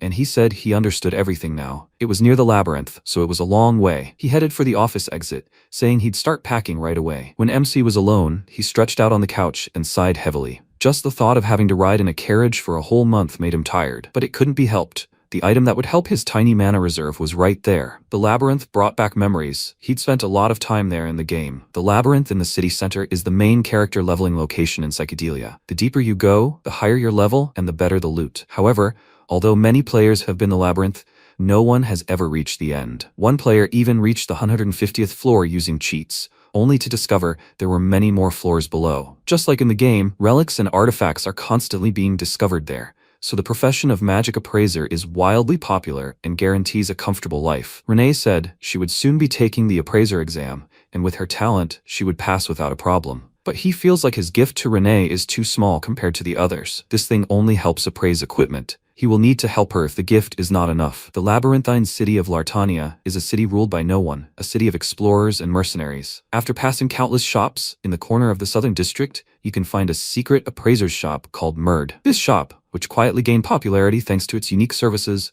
served mainly nobles and A-rank explorers, including the Lord of Lartania. Renee, who was working there, had just finished appraising his item. This device ignites a flame using mana. The Lord thanked her, and, upon closer inspection, discovered it was a relic that could be imprinted. Renee explained that the artifact could only be improved in this way. A drop of mana would sustain the fire for at least an hour. The Lord smiled and happily noted that the effectiveness had increased significantly. He left, thanking her, and when she was alone, she removed the mask from her face and sighed. She turned around and noticed an item that could also be imprinted, and she set about it. The reason this corner shop was so famous was because imprinting was a gift from the Great Moon. She entered the dark room where the imprinting device was located, and she had already used it 247 times out of 500. When he first told her to become an appraiser, she didn't understand why. The Great Moon was a friend of Phalion from the Age of Forgotten Gods. She understood that all this was for the sake of exterminating the black creatures, but she simply didn't see the connection between the order to become an appraiser and the goal. When she arrived in the city, she constantly wondered how this job would help kill the black creatures. But as soon as she saw his gift, she understood everything. The Eye of Insight quickly identifies items below a certain threshold of mana, aiding in appraisal. As soon as she touched the eye, she realized that this thing was different. Its essence wasn't even in the library. When the shackles were removed, the seal was also removed. To gain the power to fight the black creatures, she must awaken this item. It was an ability that required sacrifices, and now the eye had imprinted itself on the item, increasing the number to 248. She glanced at the seal with a smile and thought that she needed to make another 252 sacrifices before fully awakening it. In exchange for increasing the relic's stats, the eye absorbed something from it, essentially causing it to transform. The eye only reacts to special, high-ranking relics. If the wrong item is sacrificed, the power disappears. Only she can accurately evaluate all the relics and select high-ranking victims for imprinting, for she was born with the Library of Eternity, and all for the sake of killing the Black Wolf, all according to the will of the Great Moon. 3 weeks later, the Blue Magic Tower. As soon as they arrived, they went to meet with the head of the tower, but he was not there. Instead, they were met by his deputy, Phenia Chrisson, a mage of the Sixth Circle, and she was not very friendly. She told them to state their reason for coming and leave, as she was busy. Alon thought her face looked familiar. He had seen her in the main story, but for now she was only the deputy. She was a genius like few others, and she reached the 8th Circle at the age of 20, and then became the head of this tower. Not only is the Magic Tower powerful, they have monopolized the production of certain important goods, elevating their status to that of nobility. Although the authority of a deputy head who has surpassed human limits must be very high, this is already too much. He introduced himself to her and said he came to talk about the time gate, and she, without looking up from her work, asked, "So what next?" When she stated that she could close the time gate, she froze. The time gate is a rift connecting to a mysterious subspace, appearing where magic is frequently used. This causes anomalies that cause enormous damage. Phenia assessed his magic and grimaced, muttering, how on earth was he going to do this with such pathetic talent? She waved her hand, shooing him away, and he became worried, because everything must be different. He said he needed an answer, and she asked irritably, is he going to close the time gate and take the treasure? She slammed her palm on the table in anger and exclaimed, does he even have any idea how many people come here with this every day? He told her he was telling the truth. Let her take him to the gate, and he will show her everything. He was upset that she didn't believe him, and she rudely said that she understood that he needed something grandiose to change public opinion, because people were starting to guess that he only became an earl by luck when his brothers died. However, that didn't mean he could come here and make a fuss. Her terrifying magic instantly filled the entire office. MC involuntarily took a step back and thought, are such rumors circulating? Maybe it's because he used to live a relatively quiet life? She looks like she's always busy, but surprisingly well informed about all the news. However, she's too scary. Evan whispered in his ear that she had an amazing magical aura, and he thought that he was desperate, so he needed to do this. He went to her and said that if he couldn't close the time gate, he would give all his possessions to the magic tower, and she called it all nonsense. He stated that if she wanted, he could swear an oath. It's a pretty good offer, isn't it? She was hesitant, but she still agreed. After that, she led him to the room where the gate was and reminded him that, as promised, all his wealth would become hers as soon as he failed. He confidently told her that this would not happen, and then opened the doors, and she thought it was the perfect moment. She wondered if he would turn out to be a new recluse or just a good-for-nothing lucky person. After listening to him for a while, she was convinced that he was closer to the latter. Despite first impressions, he has a tiny reserve of mana and a slightly above-average ability to sense energy, a talent on the very border of the second circle. What is he going to do with it? The truth is, there's no need to close the gate. In 3 months, they would disappear on their own, discarding the relic. That would be the end of it, and no mage capable of closing the time gate would ever appear. However, the time gate in the blue magic tower continued to rage for over 2 years. The two of them approached the gate, and she said that if he couldn't do anything, then he should leave the room. Noticing how he touched his index finger, she asked irritably, is he planning to use his hand as a conduit instead of a staff? Even ancient magical tomes classified this as a primitive method. It was a method considered practically a fairy tale. She continued to dissuade him, not at all believing that he would succeed. And then Alon uttered a word and time froze. Phinia was terrified, realizing that it wasn't she who couldn't move, but everything around her had frozen. She glanced at Alon with a spell assessing magic and saw an unknown, terrifying creature above him. It opened its eye, staring straight at her. The eye sees the very essence of the unknown. It's simple, but she mustn't think about anything under any circumstances. She was very scared. Her thoughts couldn't calm down. They flashed through her mind, constantly changing. At the same time, she tried to curb her feelings, shut up the voice in her head, but she couldn't. The creature extended its hand to her, put 2 fingers together, and ordered her to maintain absolute silence. The voice in her head immediately died down. She understood the creature's demand. After that, it closed its eye and evaporated, and she could finally move. MC turned to her and said that the gate was closed. He would take the relic from here. He thought that it was a trifle for him. He only needed special items. He would still need it, so he used a suggestion spell. He wondered if she believed him. Phinia, grinning with fear, said that she would not tell anyone about this, and he wondered if his bluff had really worked. He walked towards her and said that he appreciated it, but there was no need. She immediately backed away from him and exclaimed that she would keep quiet. She would not tell anyone. She knew how to keep a secret. It was true. He did not understand why she was suddenly so agitated, then returned to Evan and said that they were leaving. Phinia caught up with him and excitedly asked him to wait. She showed him the mana potions and said that she had brewed them all herself. Let him take them. He took 1 vial and thought that these were high-quality potions, and she asked if he liked everything. He was surprised, because a couple of vials cost as much as several lower-rank artifacts. He was afraid to even think about the price. She was so grateful that he closed the gate. She became very nervous and returned to his request, promising him that she would keep quiet. She excitedly snapped her fingers and exclaimed, maybe she should take the mana oath? He was confused, as he hadn't thought such a trifle required an oath. He realized she'd misunderstood something, and was about to explain everything to her, but she cast spells and magical chains immediately bound them both, imposing an oath, after which the poor, frightened girl said that she always keeps her word. He didn't do anything else. He couldn't resolve this misunderstanding. So, in the Blue Tower of Magic, he received the coveted relic, 5 potions, and an oath. They went back to the county, and Evan looked at the bracelet and asked if this was the treasure from the gate. He had gotten it with difficulty, but it looked easier than he thought. Did it even work? He answered that, in any case, he needed this thing. He smiled slightly, and thought that this was the seal of the unholy.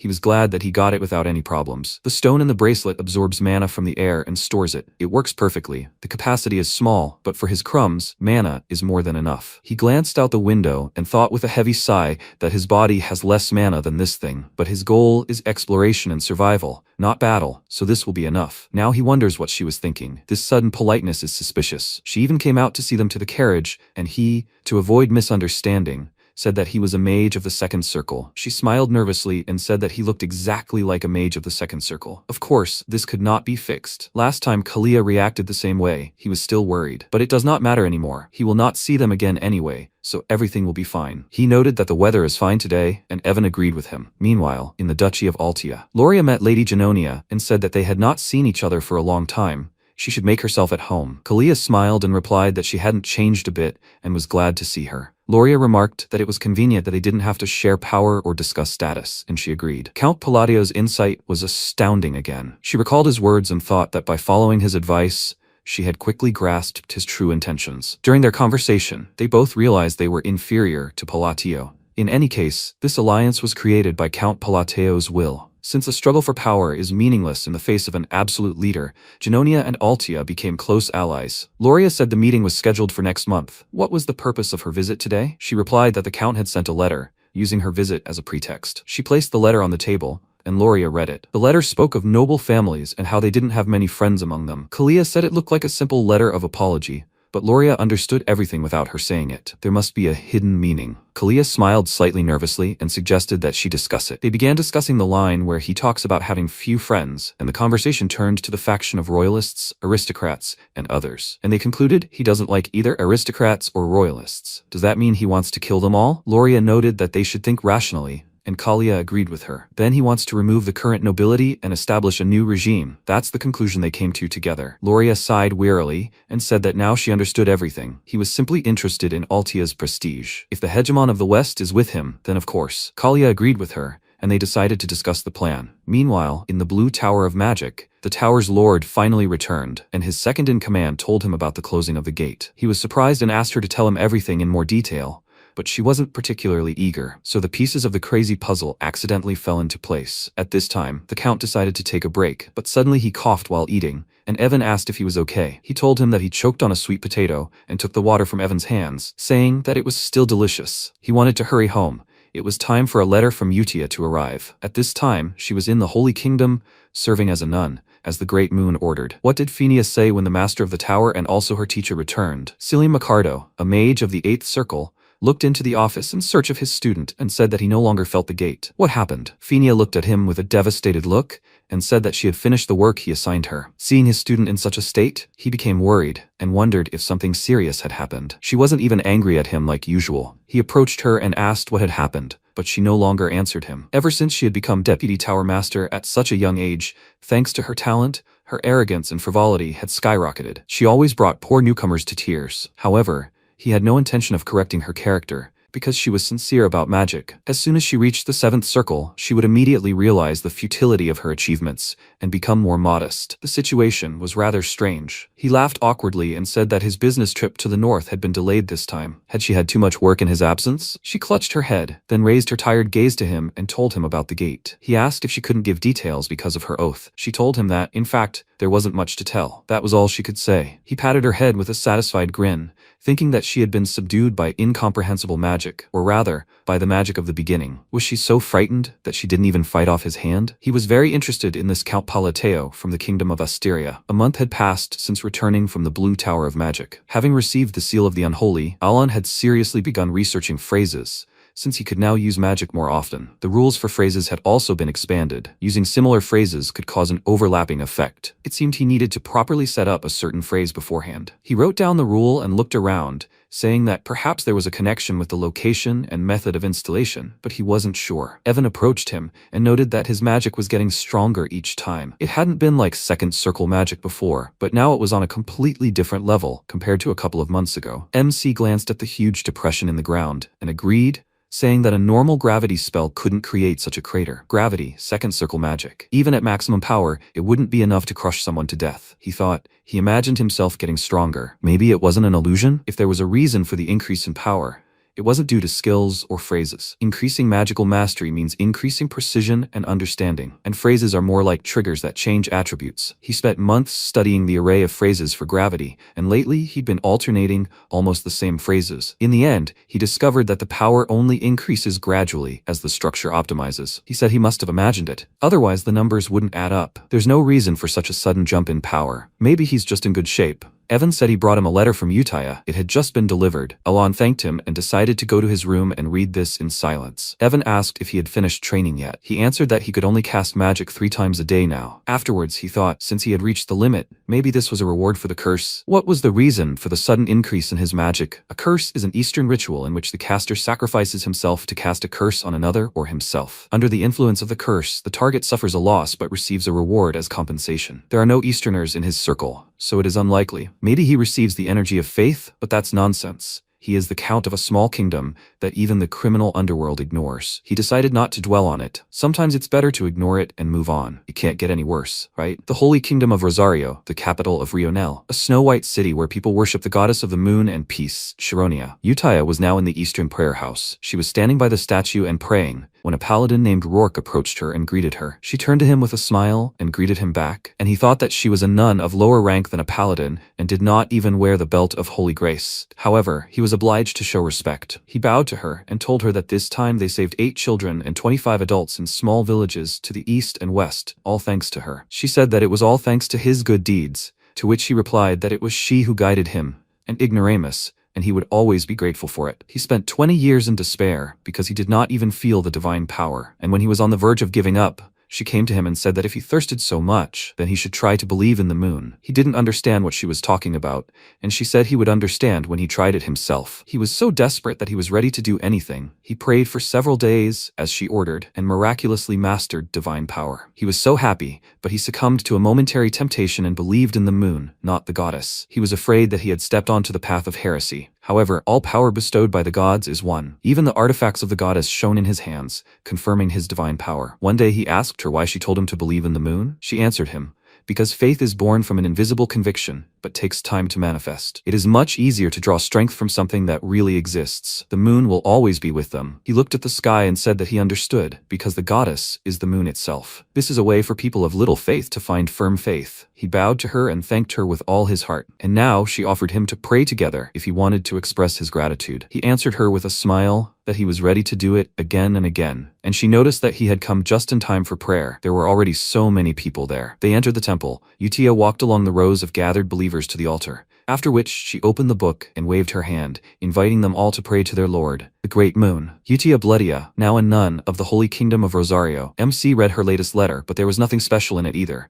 just the usual news about life, which means everyone is doing well. This is, of course, great, but still, he is a little sad that he hasn't received a single letter except from Utia. Although they can understand, they haven't even seen his face. For them, he is just a guy to whom they are grateful, or probably even just some random kind person who helped them. In any case, he achieved his goal. He kept them on the right path, and they will not destroy the world. There is nothing to be sad about. He tried to calm down, but he was still sad. Utia was probably busy, but she still sent him letters every month. He raised 5 children, and only the eldest appreciates his efforts. He almost shed a tear from sadness, and suddenly Evan appeared from behind the couch and asked if he was busy. He almost screamed in fear, then awkwardly cleared his throat and asked, "So he was here all this time?" Evan told him that news about the children had come from the Information Guild. He was going to pass it on to him right away. He approached him and said that there was news about Radon, whom he asked about last time. He was now a pirate. This news was very unexpected for him, and he asked him to tell him everything in more detail. Evan said that Solon and Deus had the most rumors. They say Solon has already won 32 victories in a row, and to challenge for the title of Baba Yaga, she needs 100. Alon was surprised and asked,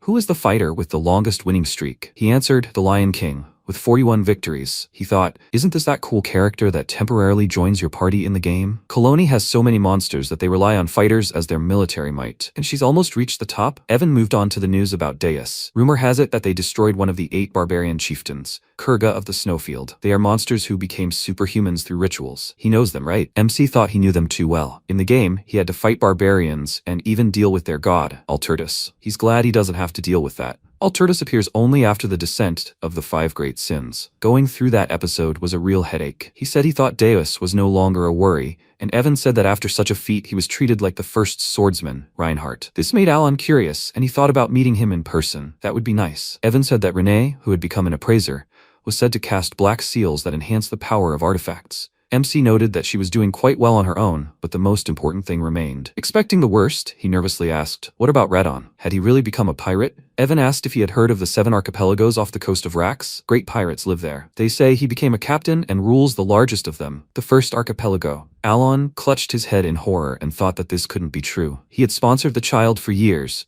He just wanted him to grow up happy and live a normal life. And he became a pirate? This is just a mockery. He can't believe that this pointless internet post actually became his reality. He was very upset and said that's not why he sent him there. Radon is excellent at detecting enemies. As a representative of the rare race of the sea god, he is at home in the water. The sea is full of rare artifacts, so he advised him to become a treasure hunter. It was a promising career. He specialized in finding enemies. Evan decided to cheer him up and said that if he is a great pirate and captain, then, in fact, he is the lord of this island. He is a truly important person. MC was still upset and wondered how Radon managed to dethrone the captain of the first archipelago. All the captains there are superhumans, and the pirates of the 7 archipelagos are invincible in sea battles. Did he really manage to collect the best ancient artifacts? He wasted a lot of time playing the treasure hunter minigame to get good equipment. Did Ree really become a captain only because of items? He covered his face with his hand in disappointment and thought that he knew that everything in this world was not going according to plan. But for some reason, his soul was so bitter. His child became a pirate,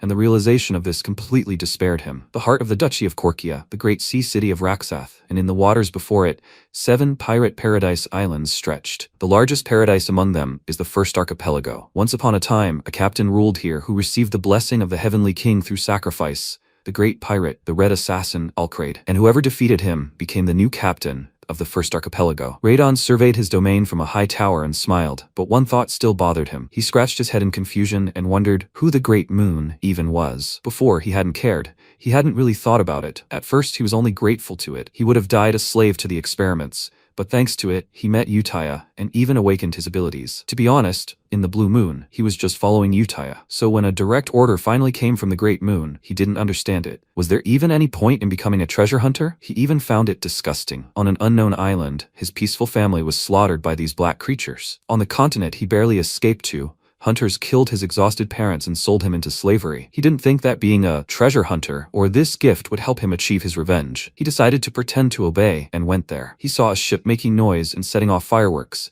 and the faces of the sailors were very familiar to him. They were wanted, and more. These pirates, enjoying themselves on their ship, were the ones who killed his parents. Only a chosen enemy can receive the blessing of the heavenly king through sacrifice. Long live the chosen captains of the 7 archipelagos. That's what they talked about while gulping down their drinks. Radon's gaze immediately turned murderous, and he thought that these idiots really managed to seize that power. The heavenly king? They were deliberately talking nonsense. Through a sacred ritual using a body part of a member of the sea god race, they gained the power bestowed only by the sea god, Claired. Every captain of the 7 archipelagos used this. These hunters deliberately divided the remains of his parents into 7 parts. At that moment, he was overcome with intense rage, but a question also arose. How did the Great Moon know about this? After all, he had never spoken about himself before. It was as if the Great Moon itself had orchestrated everything, created an opportunity for revenge so as to keep his word. He couldn't take revenge directly then. After all, they were superhumans wielding the power of the sea god. So he left with the thought that if all of this was predetermined, then this gift also had a reason. The Great Moon had surely calculated everything, prepared the foundation for his revenge. When he found the gift, he immediately decided to test it out. He ran and jumped from a high cliff straight into the sea. The relic immediately activated, and the glasses appeared. The Great Moon's gift was the Amrita glasses, which allowed him to easily locate relics in the depths of the sea. The artifacts he found compensated for his lack of brute strength. He realized it was foolish to simply feel gratitude. The Great Moon fulfilled its promise. It not only brought the target of his vengeance directly to him, but also granted him the power to accomplish it. Having recovered several treasure chests from the seabed, he fully understood the meaning of the letter's command. The Great Moon's true intention was for him to seek revenge and seize power over the 7 archipelagos. And he remembered Utia's words, "Never forget that everything is for the Great Moon." The phrase, which had previously been empty words to him, gradually transformed into an unquestionable belief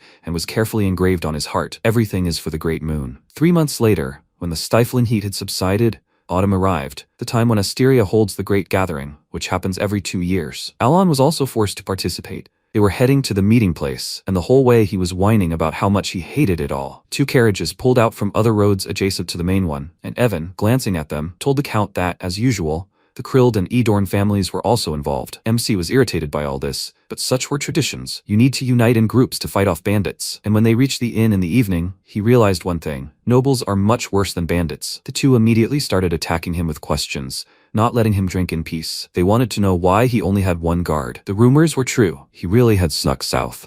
He was very irritated by all this, but he needed to control his temper. It would have been better if they gossiped behind his back, although it was logical that they would think so. After all, the Palladio family's notoriety rested on their control over the vast eastern criminal underworld and the wealth accumulated in that very underground, but he was satisfied with everything, so he abandoned the shady dealings. He already made a good living, and the underground was dangerous, so he didn't need it. And so today's eastern criminal underworld is teeming with small fry eager to fill the void, and the rumor that his title of count had come to him by pure chance had become generally accepted fact. He already knew that he had turned into a lucky blockhead, although he used to be the brains of the count, but he didn't think that they would insult him so openly. Aren't they a bit old to behave like this? The two continued to mock him about his financial situation, laughing loudly, and he thought that these guys were already crossing all boundaries. And then a thought occurred to him. They were Palateo's victims, right? Krill and Adorn were Palateo's errand boys, so they were taking out their old grudges on him. Although, what did he have to do with it? It reminded him of online arguments. He wished he could record it as a memento. Evan, as always, approached him with a plate of food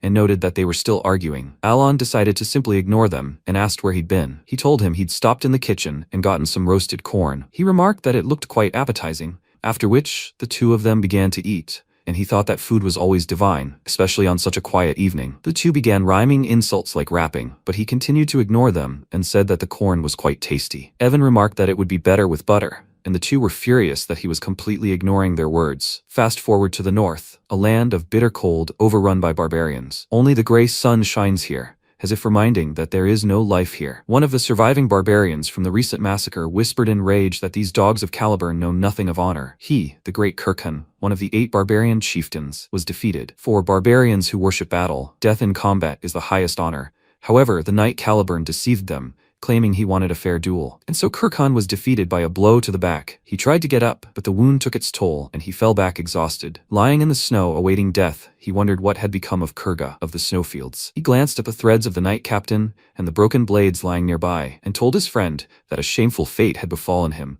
So shameful that he could not even close his eyes before dying. A voice suddenly came from the sky, calling Kirkhan brother, and telling him to call his great name, the name he worshipped, his name. Kirkhan wept tears of blood and quietly uttered the name of his god, Altertus, before plunging into darkness. But he had no intention of dying like this. He gathered all his strength and rose, calling out to the great god, Altertus. He dared to call his venerable name. Altertus, looking down on him from the sky, promised to fulfill his wish. Meanwhile, MC was still on the road. The tension did not subside, even as they rode to the gathering place. Even when other noble houses joined them, the mockery from these two did not stop, but he simply ignored it. All gamers know not to feed the trolls. Night fell, they stopped for a rest, and in the end, Alon, the one who ignores, defeated the one who is trying so hard to offend him. They didn't bother him anymore, and one of them asked how the extra security was. The old man replied that he had checked with the artifact. It was indeed just that kid and the crazy knight, no one else. How dare they intermarry with the nobility? The man said that meant the rumors about them being just dead weight were true. They could immediately move on to their plan to infiltrate the underworld. Finally, they wouldn't have to fear those Palatio idiots. Finally, they would be able to lay their hands on the incredible wealth and power of the underworld. The old man asked, since they were going to take everything, maybe they should give him a gift too? He'd thank them when he learned how terrible this world was. The man laughed, and suddenly a strange scream came from the distance. The knights immediately became alarmed, and the two found themselves right in the path of the monsters emerging from the forest. They took off running, the knights defending the nobles, and a single mage provided them with visibility in the dark night. With a wave of his staff, the mage instantly illuminated all the creatures hiding among the trees. They were goblins, but strange ones, with crystalline growths on their skin. Seeing that they were just goblins, the knights breathed a sigh of relief. They were weak monsters, often found in forests, but if there were too many of them, they would pose a significant threat. Seeing how the goblins instantly dealt with the knights in the front ranks, the others grew nervous. One of them said, "This is madness. The entire outer guard was killed? What the hell happened here?" The problem is, no one had ever seen goblins like these. They have a completely different body structure. Some new mutation must have occurred, and they are overflowing with mana, which means their physical strength is radically different from what they are used to. Everyone understood this perfectly well, and therefore feared it. The entire goblins rushed at them with incredible speed. The knights braced themselves for a collision, but suddenly a stone wall rose between them. The goblins crashed into it, fell, and shattered, while the rest were trapped within a magical barrier. The mage was surprised. It was the stone wall of the third circle and the shield of the second. But was there another mage here? Alon whispered a phrase, and everyone immediately turned at the sound. Then he punched and used compression, shrinking and ripping the protective barrier containing the goblins and stones from the ground. The remaining monsters stood stunned and watched. The orb rose into the sky, and everyone in the area literally felt the power of his spells. Then MC stepped forward, clenched his fist, drawing the air out of the orb, creating a vacuum and compressing everyone inside even more tightly. Then he waved his arms and returned everything to its source. The ball exploded, and the stones inside scattered across the area with great force, turning the goblins into a sieve. Chunks of monster flesh rained down from the sky, and the nobles and knights were stunned by the sight. Alon turned to them and asked why they were frozen. They needed to prepare. Immediately after, a new wave of monsters rushed towards them. The knights prepared and responded to the goblins' attack, MC periodically attacking them with spells, and Evan fought beside him. The battle continued until the first rays of sun when the knights struck, and finally, all the monsters were finished. The nobles hiding in the forest emerged from their shelters, and the knights rested and looked with smiles at the man who had instilled fighting spirit in them, wondering who he was. Alon was terrified at this time, his heart pounding with fear. Understandable, after all, he almost died. The daily spell limit has increased, but it's still only 3 or 4 times. Halfway through the fight, he becomes a normal human, and his pitiful mana reserves are completely depleted. Evan approached him and asked if he was injured, and he thought that even with him by his side, losing the ability to defend himself was terrifying. Noticing how he was shaking, Evan asked if he was sure he was okay. He pulled himself together and confirmed it, thinking that he had considered going alone to avoid the noise, but joining the nobles had turned out to be the right decision. He glanced at the crystal growths on the goblins and thought that this amethyst was the real problem. Why did divine descent happen? Divine descent is a strange phenomenon that occurs when a god attempts to descend into their world. Monsters affected by this phenomenon become ferocious, and their physical stats increase. How is this possible? This shouldn't have happened. Apparently, these are gods from the outskirts who should appear only after the descent of the 5 great sins and the collapse of the world's laws. This is their way of hinting that they will soon descend upon these lands. He touched his head in puzzlement with a gloomy face and thought that the children had not even awakened yet as the 5 great sins. What the hell was the problem? He decided to gather information immediately upon arrival. If this continued, heads would soon roll, and when he thought about this, he glanced at those two, and they were even scared by his gaze. The next day, they arrived at the ducal house of Rottegray. MC, who was quite sick from the ride, got out of the carriage and said with relief that they were finally there. One difficulty comes another. The curtain rises over the great cathedral. Alon barely hobbled to the stairs, and to keep him from falling, he needed Evan's help. Soon the welcoming ceremony began. Everyone gathered in the banquet hall. MC remarked that this was the perfect place for a grand reception, everything made of gold. Evan examined the glass of wine and said that it was all for show, to flaunt their wealth. They were unlikely to notice if they took something with them, but for some reason, it was difficult for him to do so. Laughter was heard from the sidelines. The men commented on the Duke's youth. The Duke, accompanied by his ladies, responded by saying that his chicks were bothering him, and the men laughed, advising him to take care of his health. Alon stepped aside and thought, maybe he shouldn't bother the other nobles? He didn't really want to do that himself. Someone called out to him. He turned and saw the two of them. Only this time they weren't mocking him anymore, but fawning over him, offering him the best meat, gold, and other benefits. He bowed his head in displeasure and wondered what was wrong with them. His face seemed very creepy to them. They immediately retreated in fear and realized that they should not have messed with him. The day before, after the battle with the goblins, the two stared at the Count in horror, and one of them asked the other, "Did he see that?" The man grabbed his head and said that it was magic. After that, they both grabbed the mage by the arm and led him away, telling Baron Almon that they would borrow her for a while. The third circle mage, whom Baron Almon hired to throw dust in people's eyes, was perplexed, and the man exclaimed that she had seen that spell. It was the second circle, right? She was slightly confused and said with delight that it couldn't be. That spell was much more powerful than her magic. They were both shocked. Then it was at least the third circle. Now they realized that the rumors about him becoming an Count by pure accident were untrue. He hid a strength that required no guards and his true nature as a cold and cruel aristocrat. They decided to pay him off to save their skins, but they would have to beg. At that moment, they bowed to him and began to apologize for their arrogance and rudeness, and also begged for mercy. MC didn't even know how to react. He couldn't even imagine what they were thinking. Evan asked if they should just finish them off. He replied that if they made a fuss, they would be in trouble. Although he was usually merciful, this time they had crossed the line. He would deal with it himself. After that, he thought that he couldn't do anything to them anyway. Well, fine, let them be afraid. Under his cold gaze, the two burst into tears of fear and realized that they were finished. The banquet continued. Alon sent Evan to the Information Guild and decided to listen to what the nobility was whispering about. He took a cake from the table and noticed two men who seemed to be having a secret conversation. He enhanced his hearing with mana. They were talking about Altia and Genonia, trying to create their own faction. MC decided not to listen to them anymore, as they were talking about nonsense. He didn't even have to worry about it. These two families can't stand each other, so their alliance won't last long. He took a bite of the cake and thought it was so delicious, and the conversation between the two continued, now truly secret. The head of the faction is not one of them, but Palatio. Hearing this, Alon turned to them in shock. his mouth open. And when they clarified that it was the Count who arranged all this, he practically dropped the cake from his hands. He turned away from them and thought, what kind of nonsense is this? He saw Duchess Altia once when she was younger, and Janonia's daughter twice. He doesn't even know the current Count of Janonia. Where did this rumor come from? He should have expected something like this. It's all just gossip and empty speculation. Someone called out to him, and he glanced at them, thinking that everyone was pestering him today. Carmine, the third son of Duke Comelon of the Kingdom of Ashkelon, approached him and greeted him. MC was slightly surprised at first, having forgotten that nobles from other countries also came to such receptions. He briefly introduced himself to him in response, and he said with a grin that he had heard that he had become a count by pure chance. He envied him so much that he simply had to look at him. What was his secret? He remained silent and thought irritably that even pretzels could talk these days. The man, having heard this, angrily asked what he had just said. He stood in front of him, blocking Alon's view, and asked if he dared to mock a nobleman of their kingdom of Asteria. He immediately became nervous and began to make excuses and thought, what was going on? He thought that he could be mocked with impunity. He is Carmine Comelon, a luxurious man who came from a distant land to marry the youngest daughter of Rottigray. He is so perfect that no woman can resist him. As he strolled with his fiancée through the banquet hall,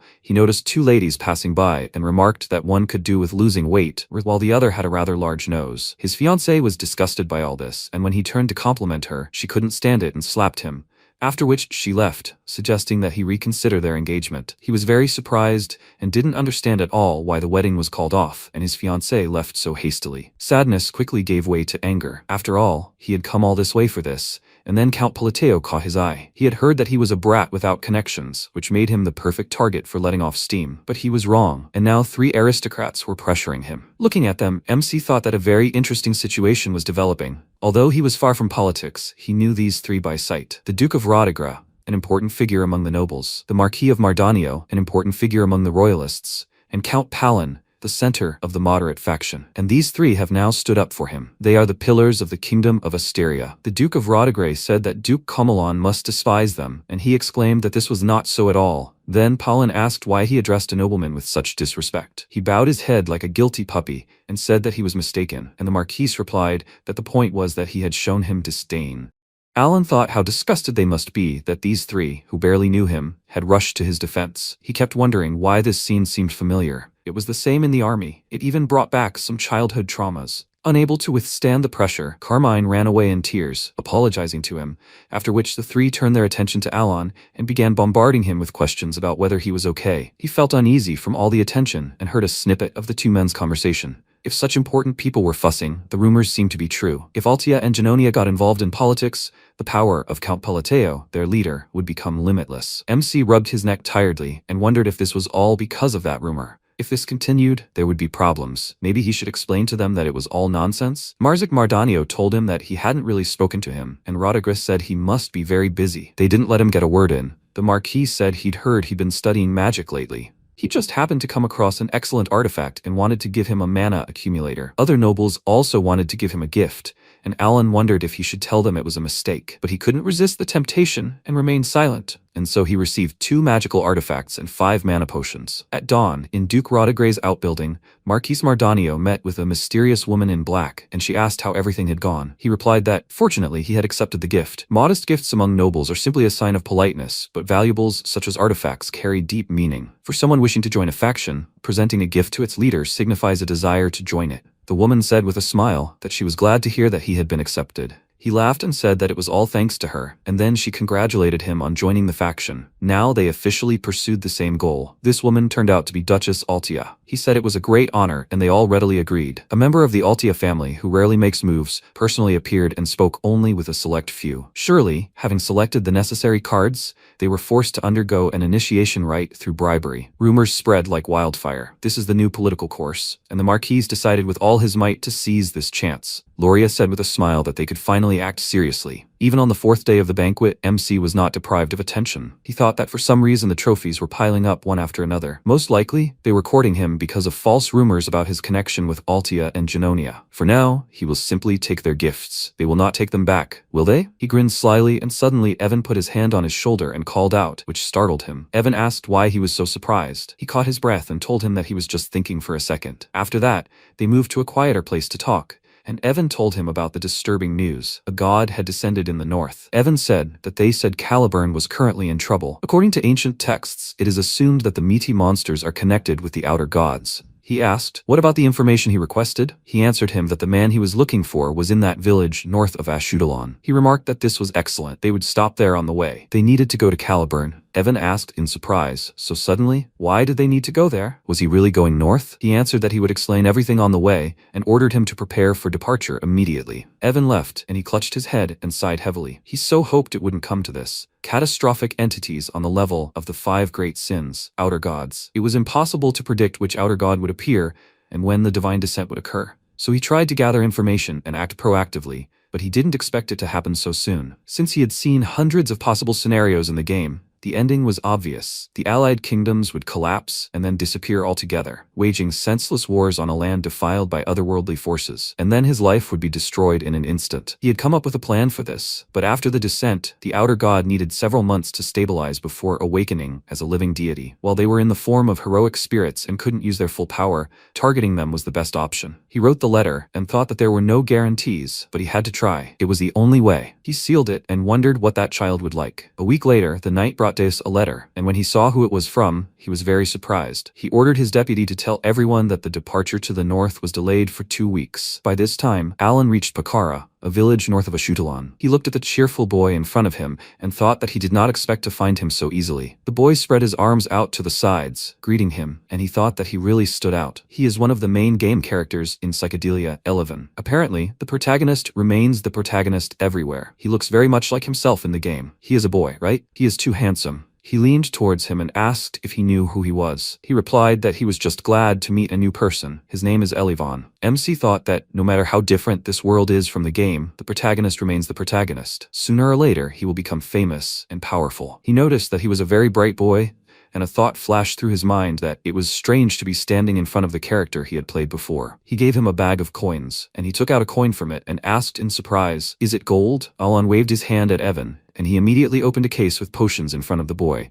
then showed him several outfits, and then the rest of the gifts. MC said that they were all for him, and the boy, looking at that huge pile of gifts, was very confused. He asked why he was suddenly giving him all this. He thought that he brought everything that was useful for the hero's development at the early stage, and told him that it was an investment, because in the future he would become a very important person. In his mind, he asked him to grow up quickly, so that he could deal with problems like the outer gods for him. After that, he headed back to the carriage, thinking that he had been generous enough with him. He certainly earned his trust, right? He realized he'd almost forgotten to introduce himself and turned to the boy, stating his name. It was the name of the patron he should be grateful to when he achieved success. Elivan ran up to the carriage and thanked him, then cheerfully waved goodbye and said he would definitely remember his name. Watching him see him off, Alan wondered if he'd always had such a cheerful personality. The game's genre was dark fantasy. He hadn't thought he'd be so cheerful. Evan asked if it was okay to leave without even talking to him properly. He replied that the boy was smart and would understand everything. He thought his life was in danger now. He had no time to build relationships. If he didn't understand, he'd invested in the future. Evan looked at Elivan and said that, in any case, the boy's talent was simply incredible. His mana is thick and seething,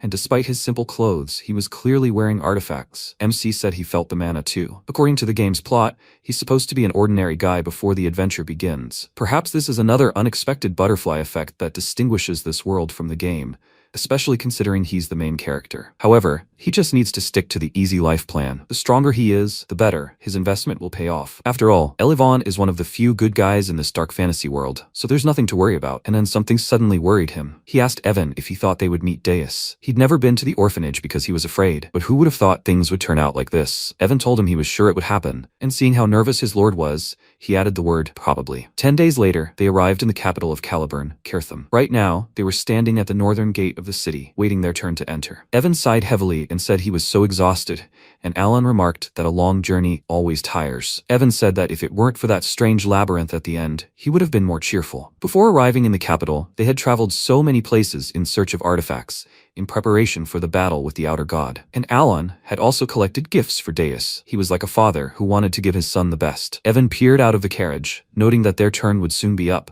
then got out and told the Count that the entry check would be over as soon as their identities were confirmed. After that, MC sprawled back in his seat as much as he could and said it was such a relief. Everything would be easy now. Evan peered into the carriage and said there was a problem. The guards told them to move aside, and Alan asked what was going on. Evan said that they confirmed the identities, but they didn't like something. MC got out of the carriage and the guard asked, "Isn't this Count Palladio?" He was Viren, the fourth swordsman, the personal apprentice of the swordmaster Fiola. Alan thought, so what? This idiot was already pissing him off. He asked, why did he come with the knights? What's the problem? He said he'd heard a rumor that his friend from the kingdom of Ashudalon had some score to settle with him. MC said he was hearing about it for the first time, and at that moment he remembered Carmine was from Ashudalon. Viron smirked and said that it seemed he'd managed to seriously annoy his friend. Carmine had recently contacted him and, in a rage, told him about Palatio. He'd embarrassed him in front of everyone. He'd heard that idiot was heading to Caliburn. Let him beat him up so badly he'd be crippled. He needs more abyssal essences to level up, right? Now Viron said that he received some goods from him, so he should at least pretend that he cared. The knights surrounded them. Evan drew his sword, preparing to defend himself, and Alan thought that he ran away after running into him. Viron said that if he gave him everything of value from the carriage, he would let him go. After which he jabbed the tip into his chest and added that he was asked for it. He smirked and thought that he had nothing to lose. This guy is from the kingdom of Asteria, which no one in the Alliance takes into account, and he has no connections in Caliburn. He already made inquiries. MC was very angry and thought that idiots are drawn to each other. He used magic, and Viron immediately pounced on him, thinking that if anything goes wrong, his master will sort it out. Suddenly, someone grabbed him by the neck and lifted him off the ground, causing him to kick. Wheezing from lack of air, he asked who it was, and Deus asked in rage, what was he doing? He dared to touch his benefactor? MC stared at him in surprise. Unfortunately for Viron, he didn't know something. He didn't know that Count Palateo was Deus Macallion's benefactor, that he became a hero and received the nickname Swordless and the title of Swordmaster, and Deus would not tolerate such disrespect towards him. He threw the knight to the ground, then kicked him in the head, grabbed him by the hair, and he asked him to stop, but he didn't care. Viron exclaimed that he had no right to do this to him, and Deus, raising a menacing glare at the others,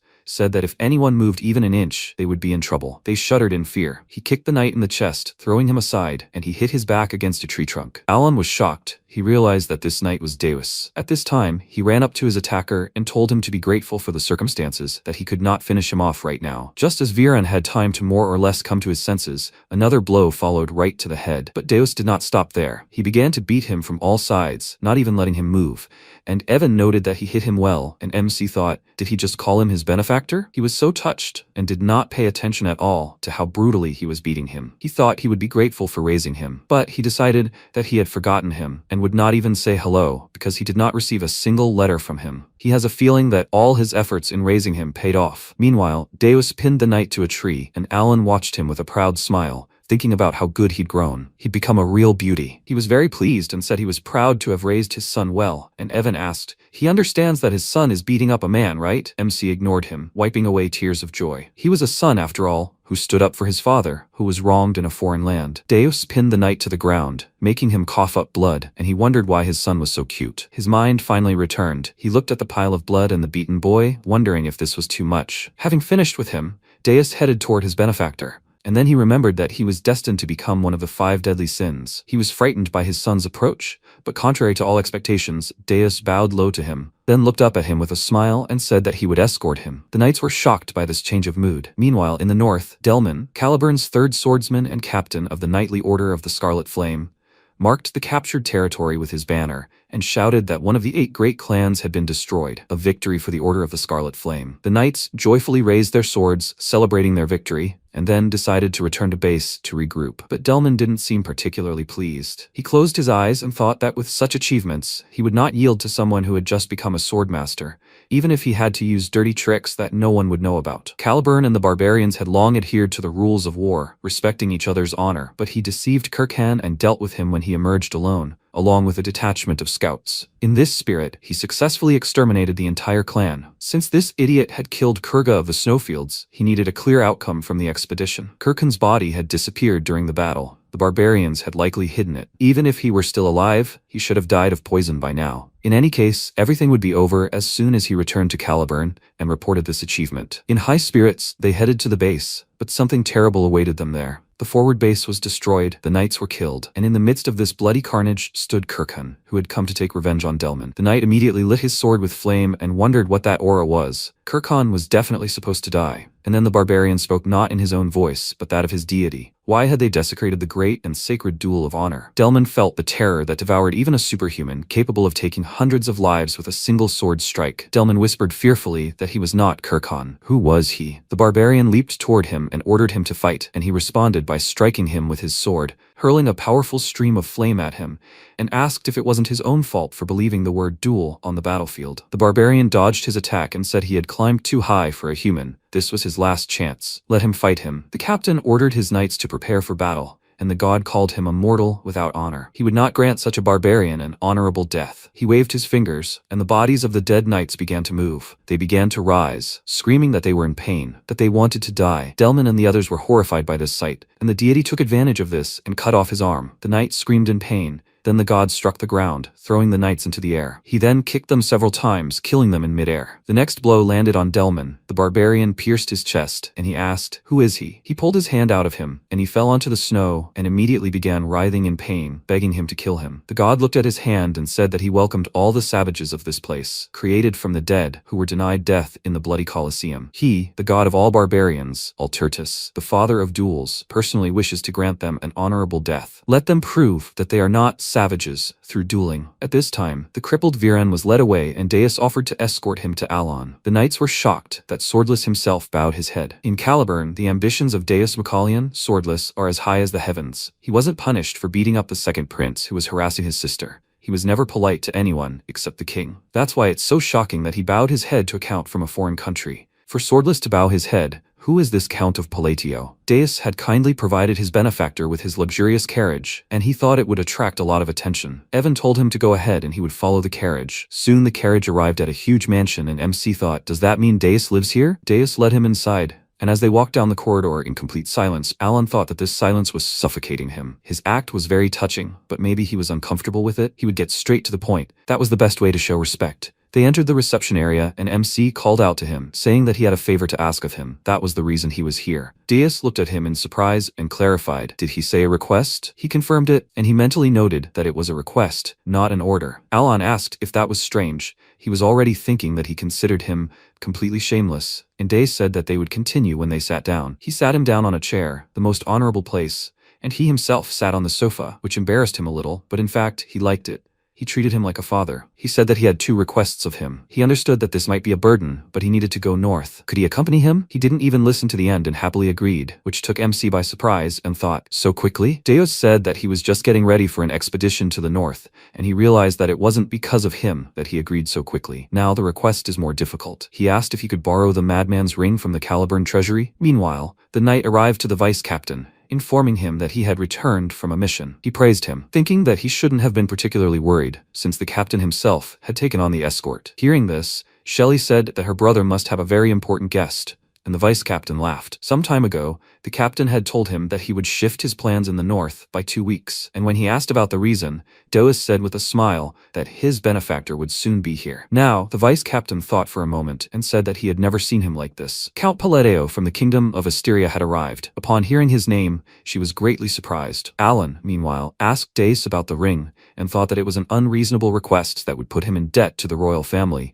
but the madman's ring was very important for this plan. Deus lowered his head, thinking about this, and when he was about to answer him in the affirmative, Evan entered the reception room. Since Deus was sitting with a rather gloomy expression, MC sighed with relief and thought that he had come just in time. First, he needed to defuse the situation. He would like his gifts, right? He told Evan with a meaningful look that he was just in time, and Evan, understanding his intentions, said that he would bring everything now. After a while, he completely filled the table with gifts, and Alon told Deus that he had prepared all of this for him. He deliberately took what, judging by rumors, was currently popular. He was very pleased with himself and thought that this is how to set the atmosphere. He placed a decoration on the table and hoped that he liked it. He chose it after much deliberation, but the expected reaction did not follow. Deus only briefly thanked him, and he asked if he was going to open the gifts. He turned away from him awkwardly and told him that it would be rude, so he would open them when he was alone. The gift plan failed. MC thought he didn't like it, or maybe he was really trying to show respect. He remembered how he had stood up for him and calmed down. After that, he awkwardly said that if his request caused him inconvenience, he could compensate for it. Deus didn't let him finish and stated that he would bring the ring right now, and he asked if he hadn't heard what he said about the location of it. Deus nodded and said that it was in the royal treasury, and he asked in confusion, "Wouldn't that be so difficult?" He told him that it usually takes a week, but he fell silent, thinking it over, and then said that dealing with the king would be the most tedious part, but he only needed to knock out about 50 people. Alon mentally noted that he would feel great, but when he asked with a very serious expression whether he should start right now, he realized he was not joking. He said that he should not go that far, and Days said that he understood everything. He would get the ring as quickly as he could. MC wondered if he was trying to give it to him at any cost. He was grateful that he cared about him, but wasn't that too much? They left the reception area, and a cheerful Shelley ran up to them. Evan waved and said that they hadn't seen each other in a long time. She called him her dear friend, and then they held hands and began to rejoice at each other. Alon immediately understood who she was. She was Deus's younger sister, whom he ordered Evan to save. In the game, they only briefly showed her death. In real life, she looks exactly like Deus. He was apparently jealous of his sister and pushed her away from Evan, saying that this man was not her friend, but Mr. Evan was speechless, and MC thought that he knew Deus carried a sense of loss and emptiness because of his family. But this was too much. It seemed that he cherished her more than he expected. Deus fenced his sister off from Evan and said that he shouldn't talk to her, and he indignantly said that he was just trying to say hello to her. At that moment, Alon realized why he was so kind to him. It was because he saved Shelley. He was so focused on preventing him from becoming a sin that he didn't even realize. He scratched the back of his head with a satisfied look and wondered if he was really going to help him in everything now. Maybe he was dreaming too much, but it was unlikely that he would refuse him. Shelley distracted him from his thoughts, asking if he was the Count of Palatio. He confirmed this, and she said that she heard that he ordered her friend Evan to save her, and Deus told her to call him Mr. again. MC responded that he just did what he had to, and added in his mind that it was all because if she died, her brother would become a killing machine. He even made sure that the two of them met at the best moment. Shelley took her brother's hand and bowed to the Count, thanking him for everything. Although Alan's intentions were different, receiving gratitude from someone was very pleasant for him, and so he ended up staying at Deus's mansion for some time. Only a day had passed, and he had already brought him the ring,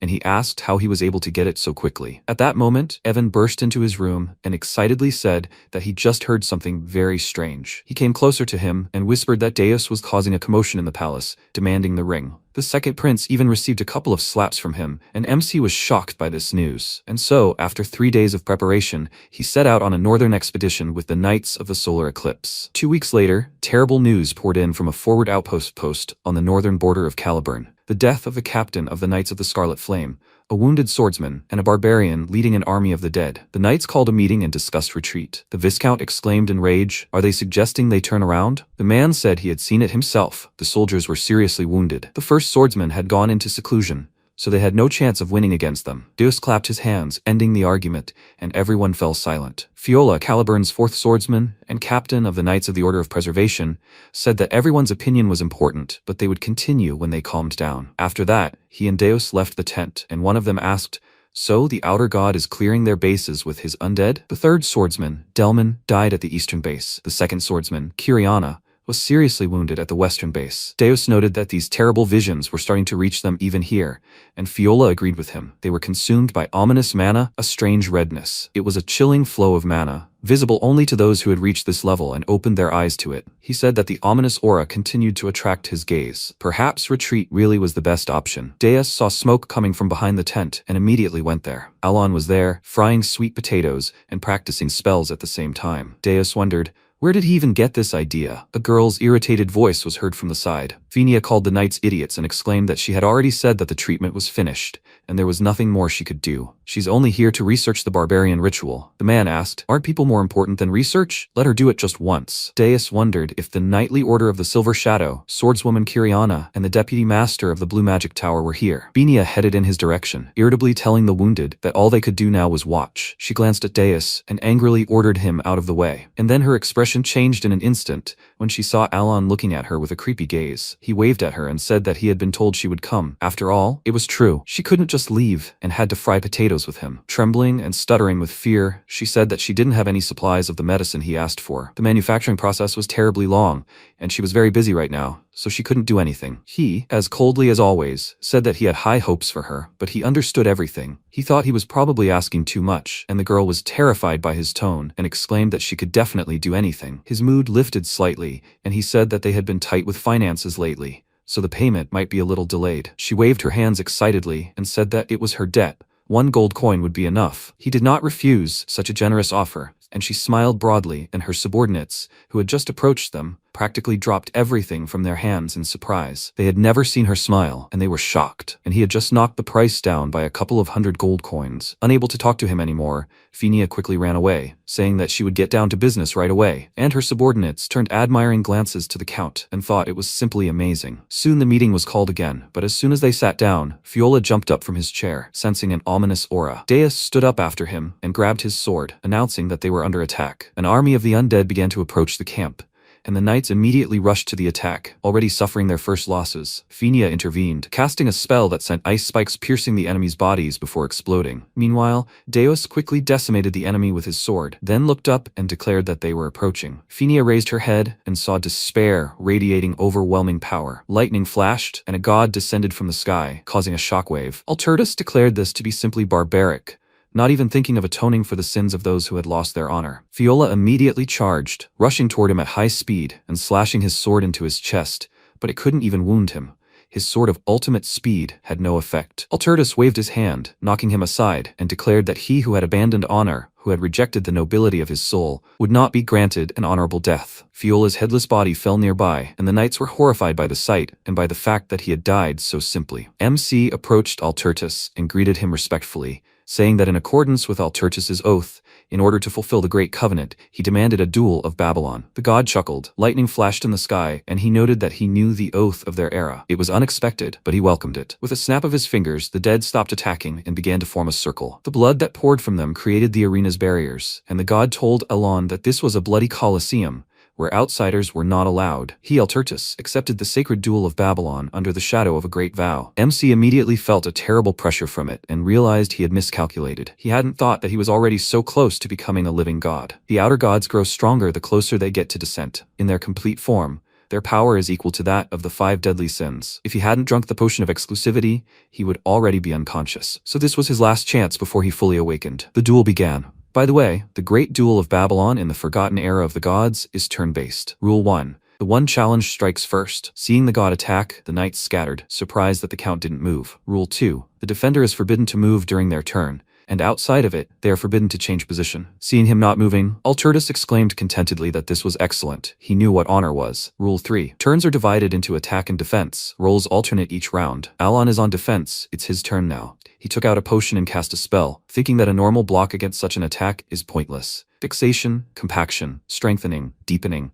All this is to improve defense. He will have to invest all the mana available today to survive just one attack. Alturtus attacked him, throwing a huge ball of energy at him. It approached him in an instant and struck with a loud sound, extending beyond the Colosseum. An explosion occurred. Sparks from protective magic scattered around, and when everything died down, the sky finally cleared, and the sun's rays illuminated the trail left by such a powerful blow. Seeing a dark silhouette in clouds of smoke, everyone froze, wondering if he had survived. MC survived. The artifact protected him. Having fulfilled its purpose, the artifact evaporated, and Alon glanced at the potion. Before the fight, Phinia gave him a potion of exceptionality and a potion of remithion, which dulls severe pain. The potion's effect was powerful. Without it, he would not be able to stand now, and as he thought, there wasn't a scratch on the vial of healing potion. He poured the potion on himself. It wouldn't completely heal him, but it would help him recover. After all, it was a top-quality potion. Now that the pride conditions were met, he took out the ring and activated the restriction. It was finally his turn to attack, the one he'd been waiting for. The boss battle with Alturtus is turn-based and follows special rules. To limit the external god's actions to these rules, he deliberately drew him into a duel. Thanks to the pendant of reincarnation and the healing potion, he barely survived his blow. The condition for activating the madman's ring is being on the brink of death. After activating, he met with the deity of this artifact and set restrictions. Since Alturtus considers duels sacred, he will neither defend nor interrupt it. In the game, he would simply take the first attack. Buffs reduce the time limit, rather than wasting a turn. But here, unlike in the game, there are no time limits. The first restriction: if magic is used in the lands of permafrost, it will distort the laws of this world. He braced himself, and 2 deities looked at him at once. Refraction, the creation of sparks. Second limitation: if magic is used on the threshold of death, it will distort the laws of this world. Focus and condensation. The sparks were directed at Alturtus in a smooth and thick stream. Death, empowering the stream. Third limitation: if magic is used against a god, it will distort the laws of this world. The last phrase: a silent front, and the stream of magic struck, destroying everything in its path. Fourth limitation: if magic is used against Alturtus, the great god of duels, it will distort the laws of the world. Alturtus spread his arms, smiling as he met his blow, and then a powerful explosion occurred. MC hoped for success, so that he would disappear with the first blow. Outer gods do not disappear simply because of the loss of a body part, even if that part is the heart. His blow pierced the god, but did not kill him. Alturtus smiled and said that he was strong, which paralyzed Alon with shock and horror. The last blow, which had consumed all his accumulated mana, had failed. Alturtus chuckled and said, he understood? He carried this will within himself. Just think, he already had a class. MC stared at him in surprise, wondering what was going on. Alturtus crouched, his body began to disappear, and he called him a noble warrior with a smile, saying that it had been a wonderful duel. Alon had no idea what was happening. Why was he disappearing? Alturtus said that now he was curious to see how things would play out between the black and blue. He took off his belt and said that he had lost the duel, so he was giving it to him along with the power. He headed back to the sky and said as a last word that he, the one who remembered the hand seals and secrets of the great forgotten god, would carry their will. When the usurpers free themselves from their shackles and crawl out, let him call his name. Not a nickname steeped in lies, but his true name, the god of chaos. Having said these words, he disappeared. After that, the expedition began collecting the dead, who had regained their peace, and preparations began for the return to Caliburn. MC called Fenia into his carriage for a talk. He wanted to ask her a question, and she excitedly exclaimed that she remembered he was a mage of the second circle. He corrected her. He was a mage of the third circle, and she nervously said that she was mistaken. He asked if she by any chance knew what the expression black and blue meant. Avoiding his gaze, she nervously began to swear to him that she hadn't seen anything, and he decided not to ask her anything else. After that, she ran out of the carriage, thanking him for letting her go, and he thought that he hadn't told her to leave. When he is thanked for nothing, he feels like a cruel villain pulling the strings. After that, he leaned back tiredly in his seat and thought about why the outer god disappeared after the failed attack. He had so many questions about what he said. He looked at the thing he gave him. He had seen it in the game before. It was the Belt of the Forgotten, an accessory that can be obtained after defeating Alturtus. It doubles the owner's attack damage, but also doubles the damage taken. On the inside of the belt was written, "He who has the will must go to Kahala, the city of the ancient god." Alan saw this phrase for the first time and wondered if he would recognize anything when he arrived in Kahala. Deus looked into the carriage and said discontentedly that this girl dared to leave without even saying goodbye to him properly. Should he kill her? He nervously said that it was unnecessary and wondered if he was imagining it or if he had become even more reckless. 2 weeks later, the capital of Caliburn. After Deus reported the results of the cleansing to the king, the northern expedition concluded. Alan also safely returned the madman's ring to the treasury. It was time to leave. MC said goodbye to Deus and looked over the 3 carriages that would be traveling with him. He also received a bunch of gifts from King Caliburn. He literally invested all his money in saving his own life. So this is just great. Deus hesitantly called out to him and asked if he thought he could also become as strong as him. His question stunned Alon, and the youngest knight asked him about it. He wondered what that even meant. Maybe his magic looked cool? Perhaps it could be impressive. Even before the indulgence of the gods fused with the 5 deadly sins, children possessed rather unique abilities. Since Deus is very talented in swordsmanship, it is only a matter of time before he becomes as strong as he desires. He told him that with enough effort, he could become stronger, and then he would achieve what he desired. He asked in surprise, did he really think so? He confirmed it and silently added that it was all because he had a blessed talent and he wished for the same. He turned to the carriage and finally told him not to worry so much, but he still had one question. Why was he asking him for favors instead of simply giving orders? MC turned to him and asked, who in their right mind would order their family around? Deus looked surprised. Then his benefactor climbed into the carriage and they set off. Alan was very upset by his last question. He lowered his head and, wiping away his tears, thought,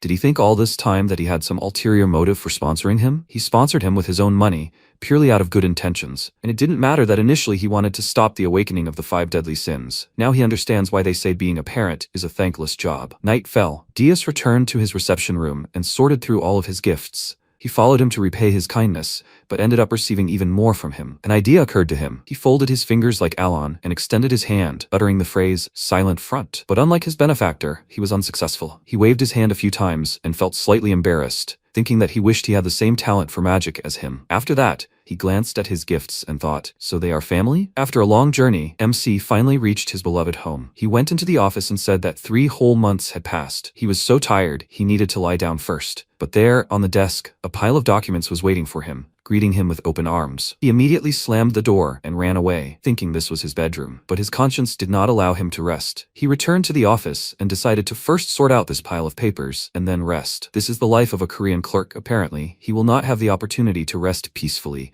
like a true aristocrat, anytime soon. After that, he took a whole week off as a reward for himself. Peace and prosperity, that is true happiness. Now he stretched out on the couch and, out of boredom, created a snowflake. He'd been resting for a whole week, but now he felt uneasy. That was was his Korean clerk instinct. First, he decided to sort out the pile of terms Alturtus had left him. Black and blue, god of chaos, and so on. He called him the one who remembers the hand seals and secrets of the great forgotten god. He'd heard of hand seals and secrets before, but he knew nothing else. God of chaos, huh? Why did Alturtus's true name sound like the name of an Eastern god? Besides, he'd never seen an outer god disappear like that. Why did they even appear? How troublesome. Now that it's started, there's a chance other outer gods will show up too, but at least they give warning before they descend, unlike the 5 deadly sins. He'd like to go to Kahala right now, but he couldn't get there even if he knew the location. He took out the notebook he kept in case he forgot something and looked through his notes. Kahala is a ruin, a secret dungeon in Koloni. It explained that it was discovered 3 years before the protagonist left the village. 3 years before the main story, already this year. Since researchers haven't found it yet, going there now would only get him into trouble. Evan pulled him out of his thoughts. He hugged his shoulders and noted how cool it was in there. Was this his magic? He confirmed it and thought it was now useful. It seemed his research during his vacation had borne fruit. Evan said he had come to report that a hidden city had been discovered in Kalani. Fortune smiled on Alon again. That evening, Utah summoned all the children. The semi-annual Blue Moon meeting takes place through a crystal ball. It usually lasts no more than 10 minutes.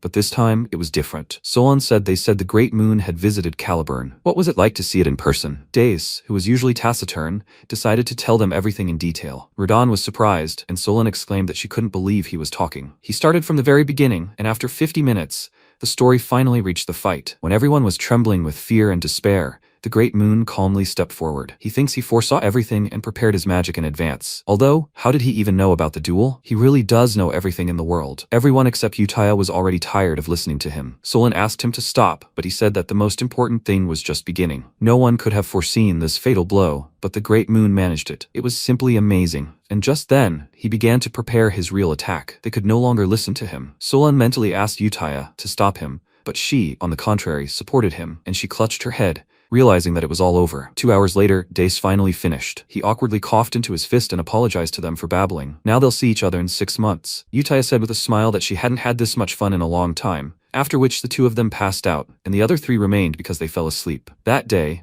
the semi-annual Blue Moon meeting broke the record for duration, about 3 hours. Time passed, MC entered the reception room, and seeing that the entire room was filled with gifts, asked, "What are these?" Evan began examining everything, picked up something, and said with surprise that it was an artifact from the lower floors of the labyrinth. One could buy an entire mansion with it. Alon picked up a golden cup and said that it was from aristocrats he had never even heard of. There was also a mountain of letters. It seemed that rumors of his deeds in the north had already spread. He wondered if so many gifts were due to just one connection. As a former office slave, he learned one truth: if they give, take them silently. A week later, another batch of gifts arrived, and MC found this strange. Could acquaintance with a knight really bring so many benefits? Deus is truly a good son. He'll forget those bitter times when he didn't write him letters. But even after a month, the gifts still weren't ending, and he decided to return some of these exorbitant gifts, otherwise it was becoming a burden. At the beginning of summer, when the flow of gifts began to dry up, Alon went to the capital of the kingdom of Asteria, Teria, for the Grand Council. After getting off the carriage, he quickly walked toward the building. He couldn't believe he was late for his first council meeting. If he was late, the entire hall would only be looking at him. Evan wished him luck and thought with a smile that he'd never seen him walk like that. He must be in a hurry. He saw other aristocrats following Alon and wondered if they were lining up behind the count. MC reached the hall, cautiously peered inside, and to his happiness, no one was inside,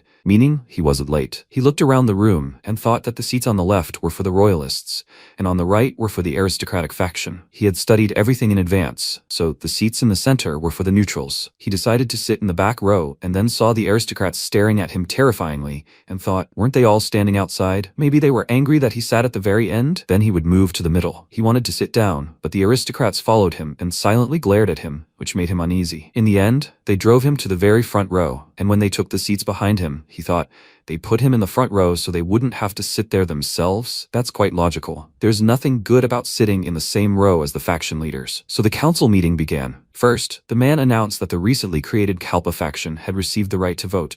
Alon had already started to get bored, and suddenly the man said that Count Palateo was appointed as the faction's representative. He stared at him in surprise and wondered what kind of faction is Kalpa? Was he the only one who didn't know about it? He turned around to check the others' reactions and saw Kalia and Loria smiling at him. He was very surprised and thought, what's wrong with them? Why are they sitting together? So the alliance of Junonia and Altia turned into a faction? And this new faction is called Kalpa? He thought their alliance would soon fall apart. It was driving him crazy. The man turned to him and asked if he had anything to say as a representative of the faction. MC became nervous and thought, So he is the leader of the new shadow faction? At that time, an unknown man appeared on the battlefield between the god and the count. He examined the mark left by the blow and said with a smile that it was very interesting. What else is he capable of? Alan still didn't know how to act. To become the head of a shadow faction overnight, that's impossible. Or maybe it's possible? It sounds like the title of a novel. MC still couldn't say anything, and the man decided to move on to the next question. When the meeting ended, a feast began, where everyone did nothing but congratulate Alan on the creation of the faction. That evening, attention was focused only on him, and he continued to ponder how it had come to this. And when he came to the conclusion that he was just a figurehead, the women approached him, and Kalia asked if he was enjoying the feast. In her opinion, everything turned out perfectly. Loria agreed with her and added that it turned out exactly as the count wanted. He grabbed his head and tried to remember everything carefully. He had exchanged a few words with them several years ago. Did he have a split personality? Was his second personality doing something without his knowledge? Loria said she was glad she could repay him for saving her life, and he winced, not understanding what she was talking about. So, from the conversations he learned the following. He, Alon Palladio, ordered the alliance, then sent instructions to Lady Genonia, and thus Kalpa was born. The aristocrats presented him as the leader, with gifts, thereby receiving permission to join the faction. But he swears that he ordered nothing of the sort. He tried to recall the contents of the letter of apology he sent to Genonia. He wrote there that he seemed rude, he was bad at choosing words, and in general, he had few friends. Now he understood why among the gift cards there were strange ones, where they wrote about love for him. Apparently, this misunderstanding can no longer be resolved. He knew from experience that the secret puppeteers have a very peculiar intuition. As soon as he hinted at the misunderstanding, those two would kill him. The shadow puppeteers in this game were psychopaths, especially Genonia. He needed to leave quietly when the opportunity presented itself. Loria asked what he intended to do next, and he thought he knew nothing about politics, so it would be better not to get into trouble. He said they would start with the shadow world, after which he said goodbye to them, deciding to run away before they started asking him questions. He himself didn't know anything. He approached the carriage and Evan thought something had happened, and he nervously asked, "Did he send the letter?" He confirmed it and asked, "Didn't he say it was a banquet? Why was he leaving so quickly?" He got into the carriage and told him not to even look back. They were going to Colony right now. Meanwhile, Loria took a glass of champagne and said that, as always, he would say what was needed and disappear. Kalia said that their territory had long been under control. A unification of the shadow world, huh? Loria remarked that it would be interesting, after which they clinked glasses, wondering what heights he would show them. Meanwhile, a suspicious man caught up with the Count's carriage. He hovered in the air and thought that killing him would be easy. But if that swordmaster interfered, there would be problems. Besides, the leader had told him to avoid unnecessary hostility. Even if the payment was high, that was the law. But this was a contract, and his leader would understand. His client turned out to be Duke Comelon. He came to listen to him on a dark night. Carmine asked if he was one of the agents, right? If so, then he should know him. The agents are a group of sword master level assassins of the United Kingdom. And this guy recognized his client. He was from a family of truth seekers. Suddenly, he ran across the room, killing his guards who were hiding in the shadows, and said that he was not hunting rats during the contract. Carmine was not afraid. On the contrary, he was glad of his strength, after which he declared that he wanted him to eliminate Count Palateo. He would not refuse the one called the tyrant Ashutalon, would he? The agent said that if he set a fair price, there would be no failure, even if the target was someone from the Rod Kingdom. The only question was whether he could afford their fee. Carmine showed him a cube filled with darkness and said he would give him 4 of them. He asked in surprise, "These aren't abyssal stones but abyssal bodies themselves." Abyssal bodies are a commodity that Duke Comelon supplies to the black market in negligible quantities. Unlike abyssal stones, which only strengthen the body, they grant special power. He barely got to try this, only thanks to the leader, and he wonders how much stronger he will become if he uses what he offers. It's one of the reasons why agents became the best of the best. He disappeared, saying he would return as soon as possible, and Carmine nervously clenched his fist and asked if Palateo really thought he could live peacefully after humiliating him. That would never happen. Meanwhile, the agent approached the truth seeker, Duke Comelon, and told him everything. He was the head of the aristocracy and the kingdom of Ashutalon, the true ruler of the shadow world of the United Kingdom. After listening to him, the Duke said he had always wondered what his worthless son, who had stolen the bodies of the Abyss, was up to. The agent thought that, frankly, it was tempting, but the leader strictly forbade him from becoming the Duke's enemy. The man waved his hand, saying he hadn't heard anything and should leave. The boy was delighted. He was lucky. This time he would close his eyes. He asked if he was allowed to convey his wishes to the leader. The Duke replied that an uninvited visit was also a good excuse. Let him do what he wanted. The agent left, and Shutro, the shadow ruler of the kingdom of Ashutalon, approached the Duke and asked, "So, there's no influence on the kingdom of Asteria?" He confirmed this, and they also say that a faction called Kalpa is growing around Count Palateo. The Duke remarked that if he acted personally, there would be much more trouble. Everything is going just perfectly. Currently, the agent froze in the air above the carriage. He twirled his weapon in his hands and thought that the body of the abyss would soon be in his hands. He was about to attack, but suddenly someone's precise blow took away his arm. He turned around, but was unable to see the attacker, since he was immediately struck and he fell to the ground with a crash. The blow was so strong that he could no longer move. And then the attacker approached him. It turned out to be Elivan. He smiled and told him not to waste his strength in vain. He would not be able to move anyway. He waved his index finger,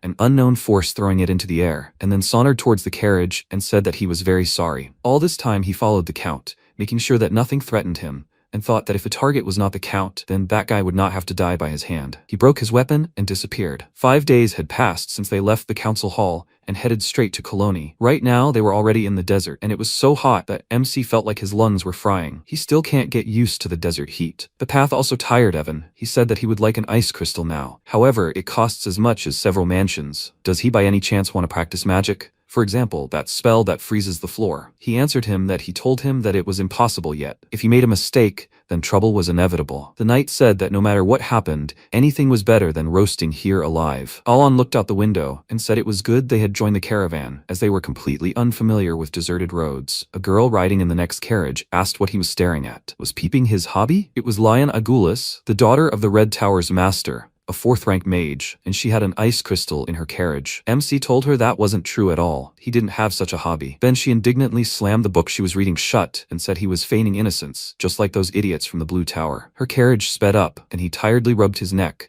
and Evan asked if he had seen it. She had ice crystals hanging in clusters in her carriage. Alon thought that the Red Tower's master was as furious as fire, so it was best not to touch his daughter. The Tower Master's daughter, Liana Gulis, had seen so much lies and deceit in her time that she'd come to loathe lies with a passion, especially when they were lied to by a mage. When they stopped for a rest, MC saw her fierce gaze again, and wondered if she hadn't gotten tired of staring at him all day. Her dislike for Count Palateo was purely instinctive. She thought that with his pitiful mana reserves, barely reaching rank 2, he'd supposedly stopped the Outer and accomplished a great feat. Rumor has it he's the Master Knight's benefactor. He's probably just embezzling credit and spreading rumors. That same night, bandits attacked them, slaughtering all the guards and taking the girl hostage. The leader told them to hand over all the jewelry if they valued their lives. There was a tattoo on his shoulder, an emblem that indicated his affiliation with the Bloody Sand Gang, and the people were surprised that they even grabbed Lion, and she didn't even have time to do anything. Their leader pressed a blade to her neck and said that he was told that the Tower Master's daughter was coming here, that she was a truly valuable catch. The girl was so scared that she had a panic attack that made her unable to breathe, and then another mage came to her aid. He used his cold spell, thanks to which her attack passed, and it turned out to be Alon, which surprised Lion. He uttered a phrase, spreading frost further into the area, and she thought, was it a compound spell? At least 3 different elements are linked. Compound magic, in which spells with different structures must be linked in their own unique way. The more spells are linked, the more rapidly the chance of success decreases. For this, you need at least the 5th rank. So how did he manage it? The bandit leader immediately let go of her and pounced on Alon, who uttered a few more words and encased him in ice, preventing him from getting close. Then he clapped his hands, and the ice shattered along with his body. He knew that bandits had one peculiarity. As soon as the leader was dealt with, they scattered. He threateningly said that he was giving them a chance to let them leave, and they actually did. Leon was shocked. Now she realized that those rumors were true. After this, the people from the caravan immediately began to court him, offering him the best wine and meat to thank him for saving their life. MC, of course, didn't refuse the food, and when they were left alone, he thought it was good that everything had gone as planned. The main thing, after all, was that he'd reduced the penalty from the restrictions. Fierce Frost, which he developed during his vacation, simultaneously uses spatial, ice, and support magic, and it has a simple effect. It transforms the surroundings into something resembling the northern lands. Using magic on icy lands and using magic when under mortal threat reduces magical abilities. Using magic against a god also reduces magical abilities, as does using magic against the great god of duels. There are only 3 penalties left that he'll have to bear for the rest of his life. Still, 3 spells in a chain, and the duration is only a minute. That's too little, so he'll need to work on that some more. Well, Fierce Frost and the related spells worked as intended. The enhancement increased their power, so all he has to do is deal with the penalties. He was distracted from his thoughts by Lion. She awkwardly approached him and bowed, asking his forgiveness for having been mistaken about him all this time. If he didn't mind, she would like to discuss magic with him. She was a little shy, and Alan thought she had just been being picky, and now suddenly she was being polite, but he was still a magnanimous person, and so he accepted her apology, for which she was very grateful. So, On the way to Colony, their discussions continued. For him, using phrases to change the properties of magic, this was also quite useful. And finally, they arrived in the desert state of Colony, where their paths diverged. Before leaving, Leon thanked him for the lessons and asked if he, by any chance, was going to the conference. He answered her that since he did not belong to any tower, this was impossible, and then she invited him to participate on behalf of the Red Tower. She was very pleased to discuss with him. He accepted her offer, and she waved goodbye, saying that she would see him there then. He figured that there was something he needed in the tower where the conference was taking place, so everything worked out well. Evan ran up to him and told him that he had secured a carriage and that his things would be delivered too. He said that the meeting place was somewhere nearby. Immediately after that, there was a roar behind him, as if something had exploded. They both turned around and saw injured people, and Evan asked in shock. So suddenly, a golden flash flashed in front of them and hit the wall with a roar, and then several more blows were heard and a girl's laughter was heard. The golden flash beat up some people, and seeing that it had disappeared, Evan immediately drew his sword and told the Count to step back. The golden flash turned out to be faster. She jumped on the Count's back, hugged him, and greeted him joyfully. It was Solon. Evan was surprised that she was the one causing such a ruckus, and Solon, excitedly waving her arms, asked why he didn't warn her. There were plenty of thugs here, maddened by the heat, but he shouldn't worry. She had just beaten up those who were coveting his things. By this time, she had already managed to become one of the 4 Baba Yaga Colony. She tugged the Count by the hand and said that she had received his letter and was waiting for him, and that he should quickly follow her. The other warriors were surprised that the golden flash was fawning over him. Who was this person? As they walked, MC glanced at her bloody hands and wondered if those people were at least alive. She led him to her guild, where only her kin were. She joyfully ran inside, and they looked around, assessing the scale of the building. Everyone inside was very happy to see the boss,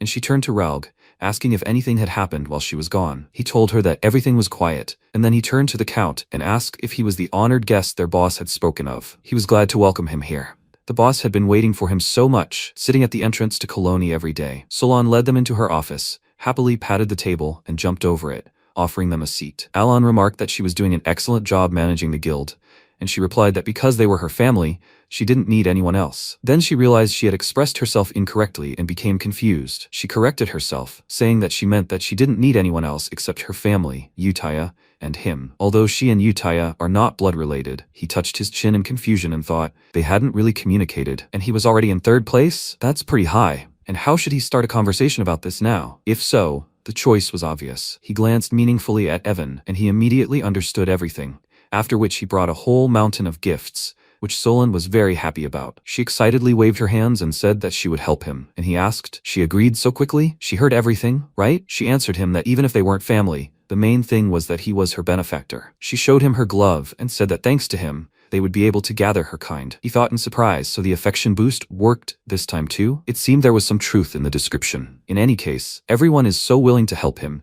It seems he's doing an excellent job of raising children. Solon immediately picked him up and said that he must be tired from the journey. She would take him to the restroom. While they were walking, she asked how he found the desert. Boring. Nothing but sand all around, right?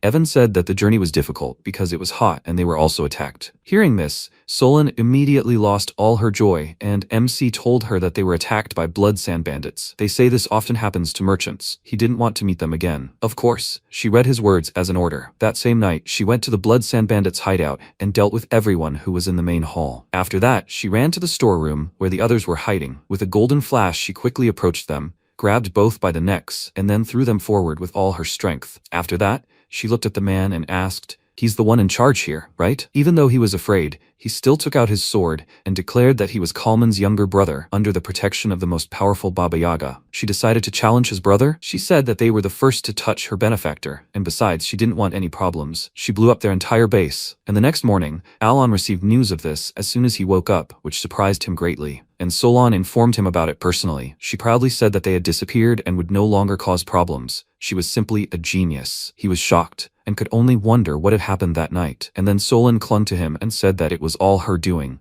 Let him praise only her. He thought that the bloody sand had hundreds of night-level fighters. In the game, it was quite a difficult quest. He knew that the title Baba Yaga was more than just a sound, but now, he clearly understands why she was destined to become the sin of pride. The Colosseum is a popular spot in Colony, soaked in the blood and madness of gladiators. Right now, Kalman was fighting against many enemies in the arena. He, as always, defeated them all and punched the air in victory, causing the spectators to cheer. One of the 4 Baba Yagas of Colony, and the gladiator who has held this title the longest, was victorious again. Afterwards, he returned to his room and said that it seems there are still plenty of fools. Ralg laughed and said that he agreed with him. He couldn't believe they thought they could defeat Baba Yaga with a measly 100 men. Kalman noted that they hadn't seen each other for a long time, and the boy approached him, telling him that Solon had completely destroyed the blood sand. He told him that he knew it, and he asked if his younger brother was with them. He smirked and said that he was the one who started such rumors. He only kept it to himself because he needed someone to control the criminal underworld. Ralg sat down opposite him and smiled awkwardly, saying that he was going to use it as an excuse. But he was wrong. The man said that wasn't the point. He held back because it would be impossible to pull off through an official match between Baba Yaga title holders. He was still annoyed by that idiot getting in the way of Koloni. His brother's death and revenge were the perfect excuse the public would accept. Since he had come to him, it meant he was finally ready too. He gave him a briefcase,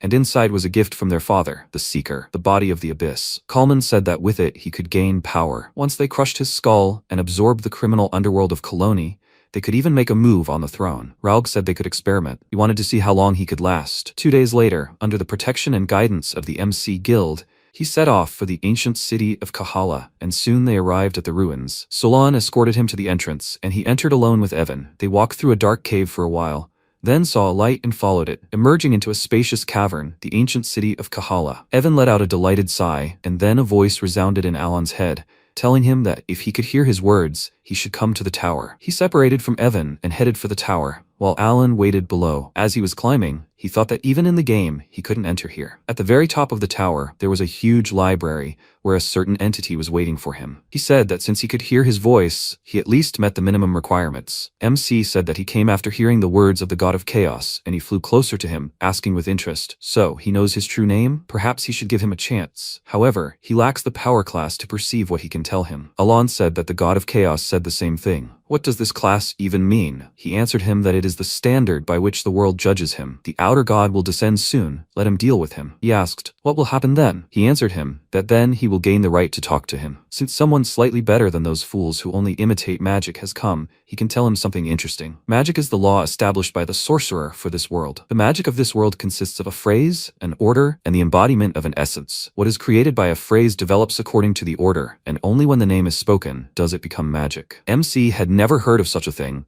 and the creature said that even if he told him, he would not understand, so he would teach him the order, with one truly correct magic. Meanwhile, Solon was waiting for him and thought that he was late. Did something happen there? Something quickly ran near the ruins. Kalman arrived. He said that he finally found them, then quickly dealt with the guild members. Even Solon did not have time to notice him in time. Hearing the sounds, she turned around and Kalman, grabbing the head of one of her kin, said that there was nothing special about them. Seeing this, she furiously pronounced his name and exclaimed, already beyond the walls of the Colosseum, without any rules, he dares to do this? He laughed and asked what rules she was talking about. She did destroy the blood sand, didn't she? His precious kin. So this is his sacred family vendetta. He ran past her, heading for her kin, and she chased after him, furiously screaming at him not to touch her family. He immediately turned to her and struck her with a blow, which she blocked, and with a smirk, said that it was expected. She was so consumed by rage that she didn't notice how Ralg snuck up behind her and pierced her body with a blade, saying that he told her so. She was easy to read. She looked at him and asked in disbelief, is this betrayal? It isn't, is it? Solon had an incredibly deep affection for her kin, treated them well, called them family. After all, the happiness she yearned for was the times when the descendants of the Golden Mane tribe all lived together. Ever since leaving the orphanage, she'd been obsessively repeating her desire to take revenge on the Black Dragon who took everything,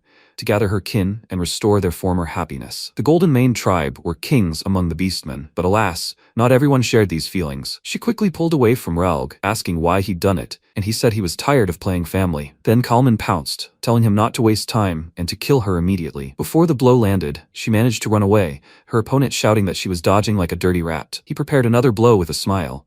So confident was he, after all, he'd become many times stronger thanks to his abyssal body. Solon, too, hadn't stood idle and prepared herself, and then they rushed toward each other and collided, causing a loud crash. Then Ralg attacked her from the side with black smoke obtained from the body of the abyss, and laughed loudly, saying that she was finished. Luckily, she was able to dodge, and he immediately chased after her, saying that they would see how much longer she could last. They both attacked her, pressing her, and she did nothing but dodge and block blows. At one point, the two drove her to a cliff. She dodged Ralg's blow and attacked Kalman, throwing him against the cliff. Ralg stepped aside, realizing that he would be no match for her in battle, and Kalman recovered from the blow and got up. At that very moment, Alan and Evan were just emerging from the ruins. He glanced at them and thought, didn't she call him a benefactor? He rushed towards him, smiling, saying that he needed just the right person. Everything worked out very well. Before killing him, he would try to use him as a hostage. At this time, Solon attacked Raoul, but suddenly froze in place, not understanding how it happened. Raoul jumped away from her and laughed, saying that it seemed like the poison finally worked. The blade he wounded her with was laced with Commonosis poison. She definitely won't be able to move for an hour. By the way, she asked him the reason. Does she really think her relatives gathered around her just for a childish game of family? Of course,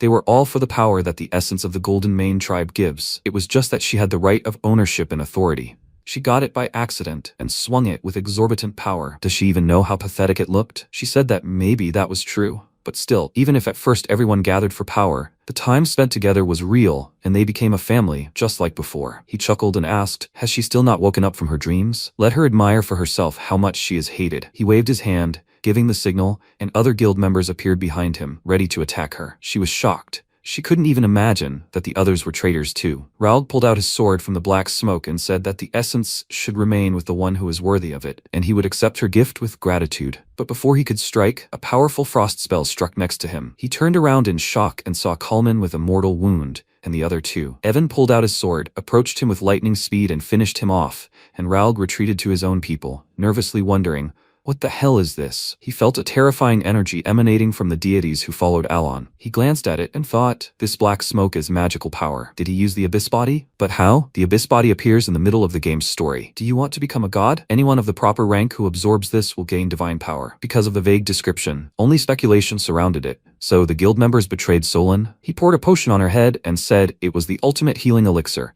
so she would soon be able to move again. And she shouldn't worry, only those scoundrels had betrayed her. But she was still very upset and hopefully asked, is this true? He answered that it was true. The guild he saw was happy. She looked up at him, then pulled herself together and confidently stretched her shoulder, and he asked if she could hold off the enemies while he completed the spell. She confirmed this, saying that her family was waiting, and then rushed towards the traitors and quickly struck each one along with Evan. MC meanwhile created icy snow and thought there was only one spell left. He closed his eyes to concentrate and uttered, image. Snow began to gather in one spot, and he remembered what the being in the tower had told him. He only knew individual phrases, but order must be comprehended and applied. A phrase distorts the laws of the universe, and order is the key to these laws. But having lost their great legacy, they had only resorted to absurd abbreviations. As soon as Alon uttered the inevitable fate of the blind man from the snowy mountain, frosty sparks erupted in the sky, and then a huge snowflake appeared before him, creating a spear several times larger. The being laughed, learning that it was called an ice spear. The true name of what these fools had lost was the crystal ice halberd. Seeing what he had done, Raoul immediately rushed to stop him, but Solon stood in his way, shouting,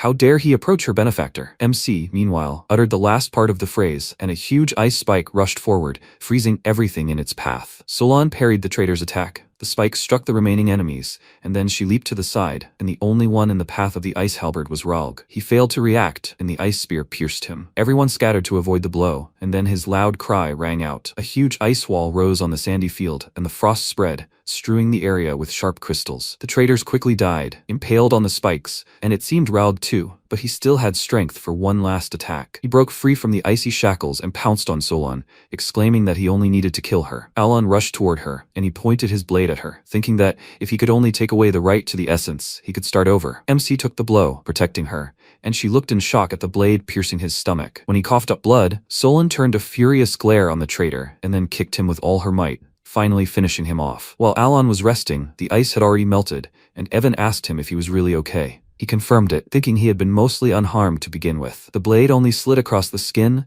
and cut his side, and the hemorrhaging was from mana depletion. The blow was powerful, but he didn't think he'd expend so much energy that he'd suffer internal injuries. When he fought Kalman, he mentioned a man named Shutro, and that their father wanted to harm him. Evan helped him up, and he thought, what did that even mean? Anyway, everything worked out. When he fights an enemy who has absorbed the body of the abyss, it's the same as fighting a god, which means the third limitation applies. That's because the description of this thing said you can become a god by absorbing it. That's why he was able to defeat it. He glanced at Solon, who was standing there with a gloomy look, and thought, should he start with her? He can't let her turn into sin because of this. She asked why he didn't dodge. He was aiming at her after all. It was because of her that he was wounded. He answered her that she herself had said that she could stop the enemy, and she asked in surprise, did he believe her? To be honest, he asked her for protection because he wouldn't be able to dodge, but it was better for him to remain silent. She worriedly asked why he saved her. It hurt him. He rubbed his neck in confusion and wondered if it was a reflex, because the daughter he had raised for years was on the verge of death. He didn't think the blade would reach him. He answered her that reasons are not needed to save a family,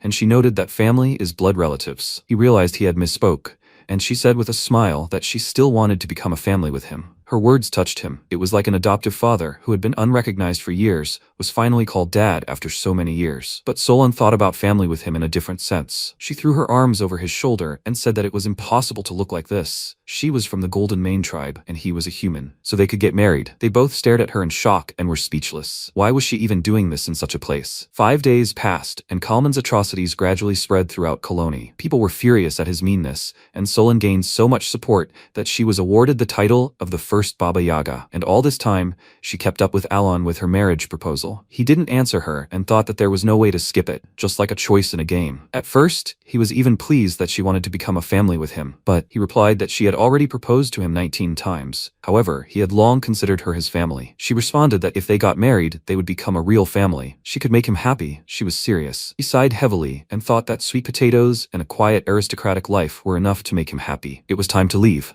Solon came out to see him off and asked him to be sure to accept her proposal next time. He climbed into the carriage and wondered if she would get tired of this over time. The carriage moved off and Solon happily waved goodbye, slightly upset. Her guild had become perfect. After the betrayal of the second leader of Ralg, her kin were sincerely angry and worried. Gathering the entire clan does not necessarily mean finding happiness. The ideal family she dreamed of was one that, even in mortal danger, thinks about and trusts each other. She confidently turned to her guild and thought that such a family must be built much more carefully. She must create a personal guard capable of protecting her benefactor at any moment, and then they will become a happy family forever. Meanwhile, Evan told Alon that he had checked everything through the information guild. Besides Ralg's people, no suspicious individuals had been found. He also requested surveillance and regular reports. MC thought that so much effort had been invested. He couldn't allow anything to go wrong. The next step to increase his rank was to deal with the external god, but he only knew about the divine rank. This was definitely not it, which meant there was something else. And with the natural order too, somehow more and more things were appearing that he didn't know about. That being finally advised him to examine the eastern part of the fortress at the foot of the tower. He went there, and there were records of the past that he had never seen before, but could read. The one who values honor above all else. The one who looked too deeply into the secrets of magic. The one who seeks forgotten death. The one with many hands. The one who is full of greed and envy. Alon thought that, just like in the game, the gods were represented figuratively. Hands and greed, they were definitely the 5 great sins. The rest didn't match his knowledge. Psychedelia is a story set in the future, so that's not surprising. But why are the outer gods and the gods written backwards? The outer gods are gods born from human faith or who came from other worlds, and the gods are the 5 great sins that have existed since the beginning of time. However, on the tablet, the 5 great sins are listed as outer gods. That's what confuses him. Evan said he had news about the children as well. Dace defeated the first swordsman, Reinhardt, which surprised MC because his strength, even in the game, was on a completely different level. If he's achieved this in 6 months, how much talent does he have? Evan said Renee has become a member of the Council of Three, which determines Lartania's policies. Alon noted that she had become quite influential, and Evan said that Radon had united 5 archipelagos and become the Pirate King. They said that, like the first Pirate King, he had a bounty on his head, several million. MC was horrified. The Somali pirate had evolved into the Somali Pirate King, and then came the news about Uttaya. While they were en route, a Blue Moon meeting was held, at which Solon announced that she would marry the Great Moon. This shocked all 3 of them, as her words amounted to a declaration of war on their boss, Uttaya. Containing her irritation, she smiled and thought that Solon had always been prone to exaggeration. She said he was a great man, no wonder she liked him. She happily said that she would marry him, and she was sure she would be a great wife for him. Uttaya closed her eyes, trying to curb her rage, and the others realized she was holding back. Having calmed down, she said with a smile that this was impossible. They were his shadows. She asked puzzledly, but shadows can also marry, can't they? Already on the verge of rage, Uttaya said that as his shadows, they cannot stand next to him. She understands this, right? Solon was upset and said that she didn't care. The most important thing is what the Great Moon himself thinks. Uttaya grinned and asked, does she think he will choose her? She answered that, in fact, he told her that she was not bad. When she asked if he really hated her, he told her that he didn't. So she completely distorted the meaning of the words. Hearing this, Uttaya became indignant, and Deus asked what had happened there. When she told them everything in detail, he said that it reminded him of his greatness, which he had seen 6 months ago. His calm, as if he had walked the road to the underworld more than once or twice. She agreed with him and asked if he had experienced something similar. He confirmed this, and, tormenting himself for his poor faith,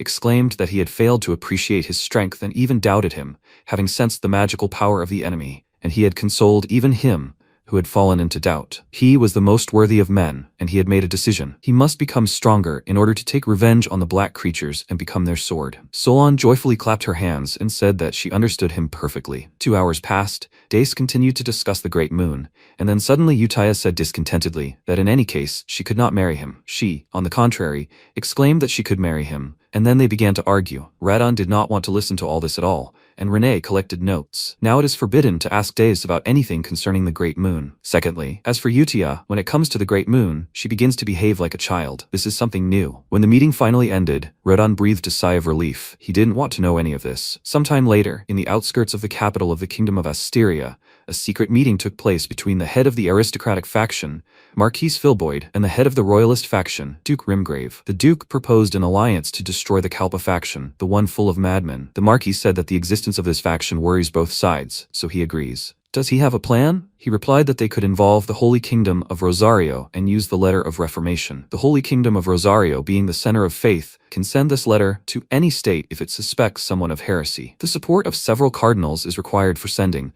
which gives the letter enormous power. The Marquis remarked that this would be a perfect excuse. And what were his demands? The Duke said he had heard that the consent of at least 2 cardinals was required, so he was asking for half the bribe. The Marquis said that then he would have to reciprocate, and he informed him that he had already completed negotiations with these cardinals, so it wouldn't take long. They decided to leave the rest and raise their goblets in honor of their alliance. Sometime later, Cardinal Sergio, with whom he had made an appointment, met with another cardinal. Hearing footsteps in the empty worship hall, he turned around and said that although there were 8 of them under the command of the saint and the pope, they were quite busy, so this was their second meeting. Nevertheless, he was glad to meet her. Utia reciprocated, and he decided to get straight to the point. He would like her to lend her name to a letter about the Reformation to Count Palateo. He did not think this was an unfavorable offer for her, and she should not worry. He would easily find a reason to accuse her of heresy. After all, he was just that kind. So what would she say to that? Utia smirked and asked, do they need her name to ruin Count Alon Palateo? Sergio said that in this matter they would focus on the suspicious death of Cardinal Viantra. He was sure that, given her position, she understood everything. He grinned and thought that this way he could take the bribe for himself, and the gates of heaven would open before him. But suddenly his entire body was pierced by terrible pain. His limbs bent unnaturally, because of which he immediately fell, and Utia asked in a rage, was he asking her to kill the one she worshipped? His loud scream rang out throughout the hall, but no one heard it. She said that he could scream as much as he wanted, but no one would come. She continued to torture him, and he began to beg her to just kill him, to which she replied that she had already said more than 10 times that she couldn't. His body was pierced by pain again. He asked her to stop, but she continued to heal him and break his bones again. He fell on his knees before her and began to beg her to stop, let her kill him instead. She said that she would not kill him. He had something to do for her. However, he had attempted to take it and must be punished for it. He was again struck by pain. He screamed hysterically, and she ordered him to acknowledge his sins in order to gain forgiveness. A month had passed since returning from the desert, and MC began preparing to leave again, this time for a magic conference. Evan informed him that all the preparations were almost complete, and he thought that he was the leader, so it seemed he would have to go. Although he still needed to deal with the entities of the abyss and the outer gods. How he didn't want to go there. That's what he would usually think. But something joyful had happened in his life. He took out the letter, and Evan asked if he still carried it with him. It had arrived 2 weeks ago. He replied that he looked at it, and his soul was immediately at peace. It was a certificate confirming his position as the head of the faction, and an official salary. The amount turned out to be much more than he could have expected. Before this, he constantly wondered why anyone would cling to a position full of hardships. Afterwards, money opened his eyes, and he realized that with great power comes great responsibility. He has no idea how the faction works, what brings in so much money, but considering the finances of his county, this is excellent news. The true panacea for a modern man is money. His poor, wounded soul is slowly healing. Isn't this the true magical nature of capitalism? After some time, he arrived at the estate of the Marquis of Biljutin. He walked into the banquet hall and thought that he had heard that many famous people were coming to the conference, but he didn't expect such a variety here. There are warriors, merchants, even priests. He was greeted by 2 women, Kalia and Loria. They immediately inquired about his health, and he was forced to start a conversation with them. He contacted 2 crime bosses, but this misunderstanding made him a little nervous. If they greeted him, then they should leave. Luckily, Evan arrived with amazing news. He quietly told him that he had heard that the leader of the royalist faction had received a letter calling for reformation and had been taken to the Holy Kingdom. Alon said that was good. That meant he wouldn't cross paths with him. He went to get another cake, and a man approached them, and Kalia asked if she could help him with anything. He ignored the women and walked up to Alon, fearfully saying that he had lost. Let him spare him. He bowed his head before him, and the nobles were greatly surprised by his gesture. The man at the top of the political world,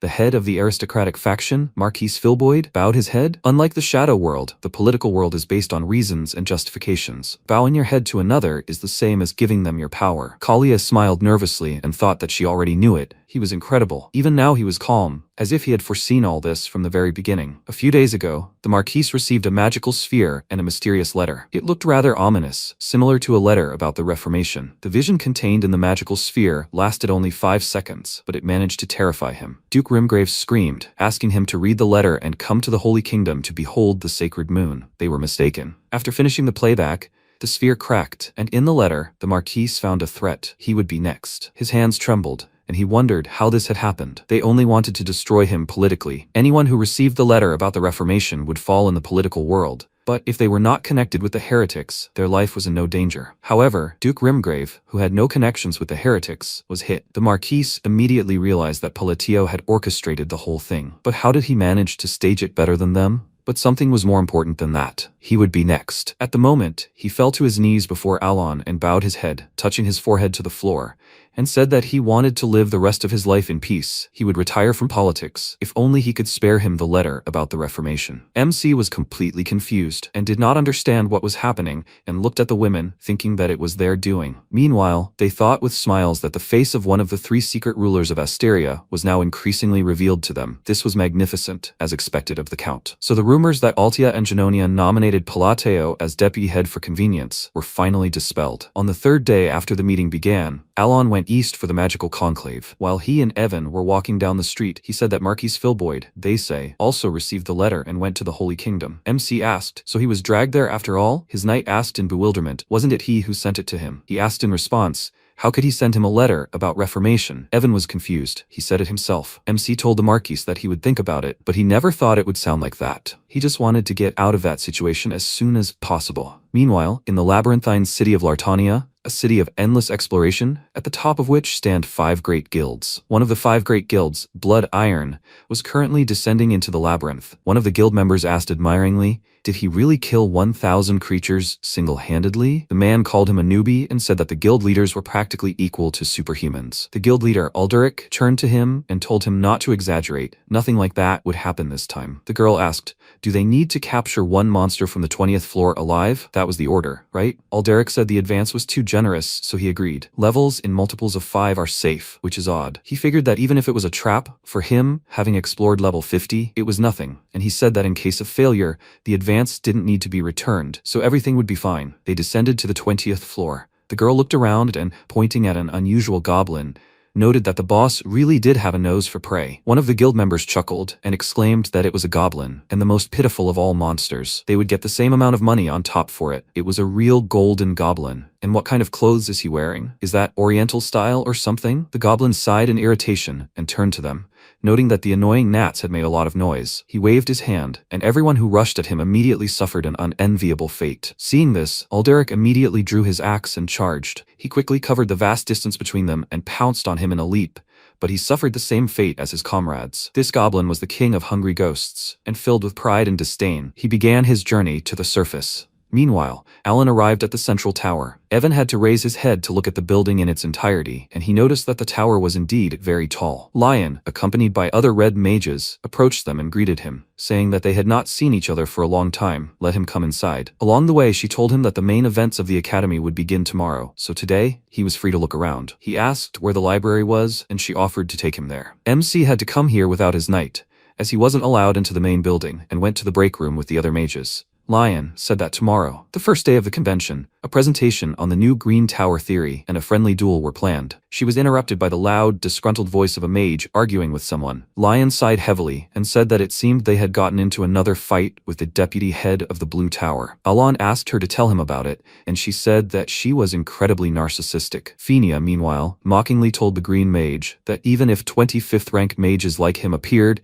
he still wouldn't stand a chance against her. He grabbed his head and shouted in rage that someday he would make that insolent woman apologize, and Fenia came out into the hallway. Seeing Lion, she mockingly asked, "Who is this?" It was the mage she ground to dust last year, and this time she even brought a friend to yap at her with her. Since MC had his back to her, she didn't immediately realize who he was, but when he turned around, her demeanor immediately changed, and she bowed to him, excitedly greeting him. He noted that they hadn't seen each other for 6 months. How had she been doing all this time? She nervously told him that she was fine, and he said that she didn't need to be so uptight with him. She nervously looked away and asked if he wanted her to communicate with him informally. He told her that she could communicate with him however she felt most comfortable, and she thanked him for his leniency. The green mages couldn't believe their eyes, thinking it was an illusion, but it didn't dissipate. Phinia, who had just been barking at everyone, suddenly became docile. Alon said that it was none of his business. But isn't it better for mages to live in harmony? Understanding what he wanted from her, she immediately ran up to the green mages and bowed to them, asking for their forgiveness, and offered to be friends with them from now on. MC said goodbye to her, and she, saluting him, used a special spell of instant escape, a jump from the window. He thought with puzzlement that with each meeting her condition was getting worse. He wondered what she imagined there. He saw the dumbfounded looks of the green mages on himself and wondered if he had done something wrong. They continued on their way to the library, and Lion said that this crazy Phinia was behaving like this in front of him.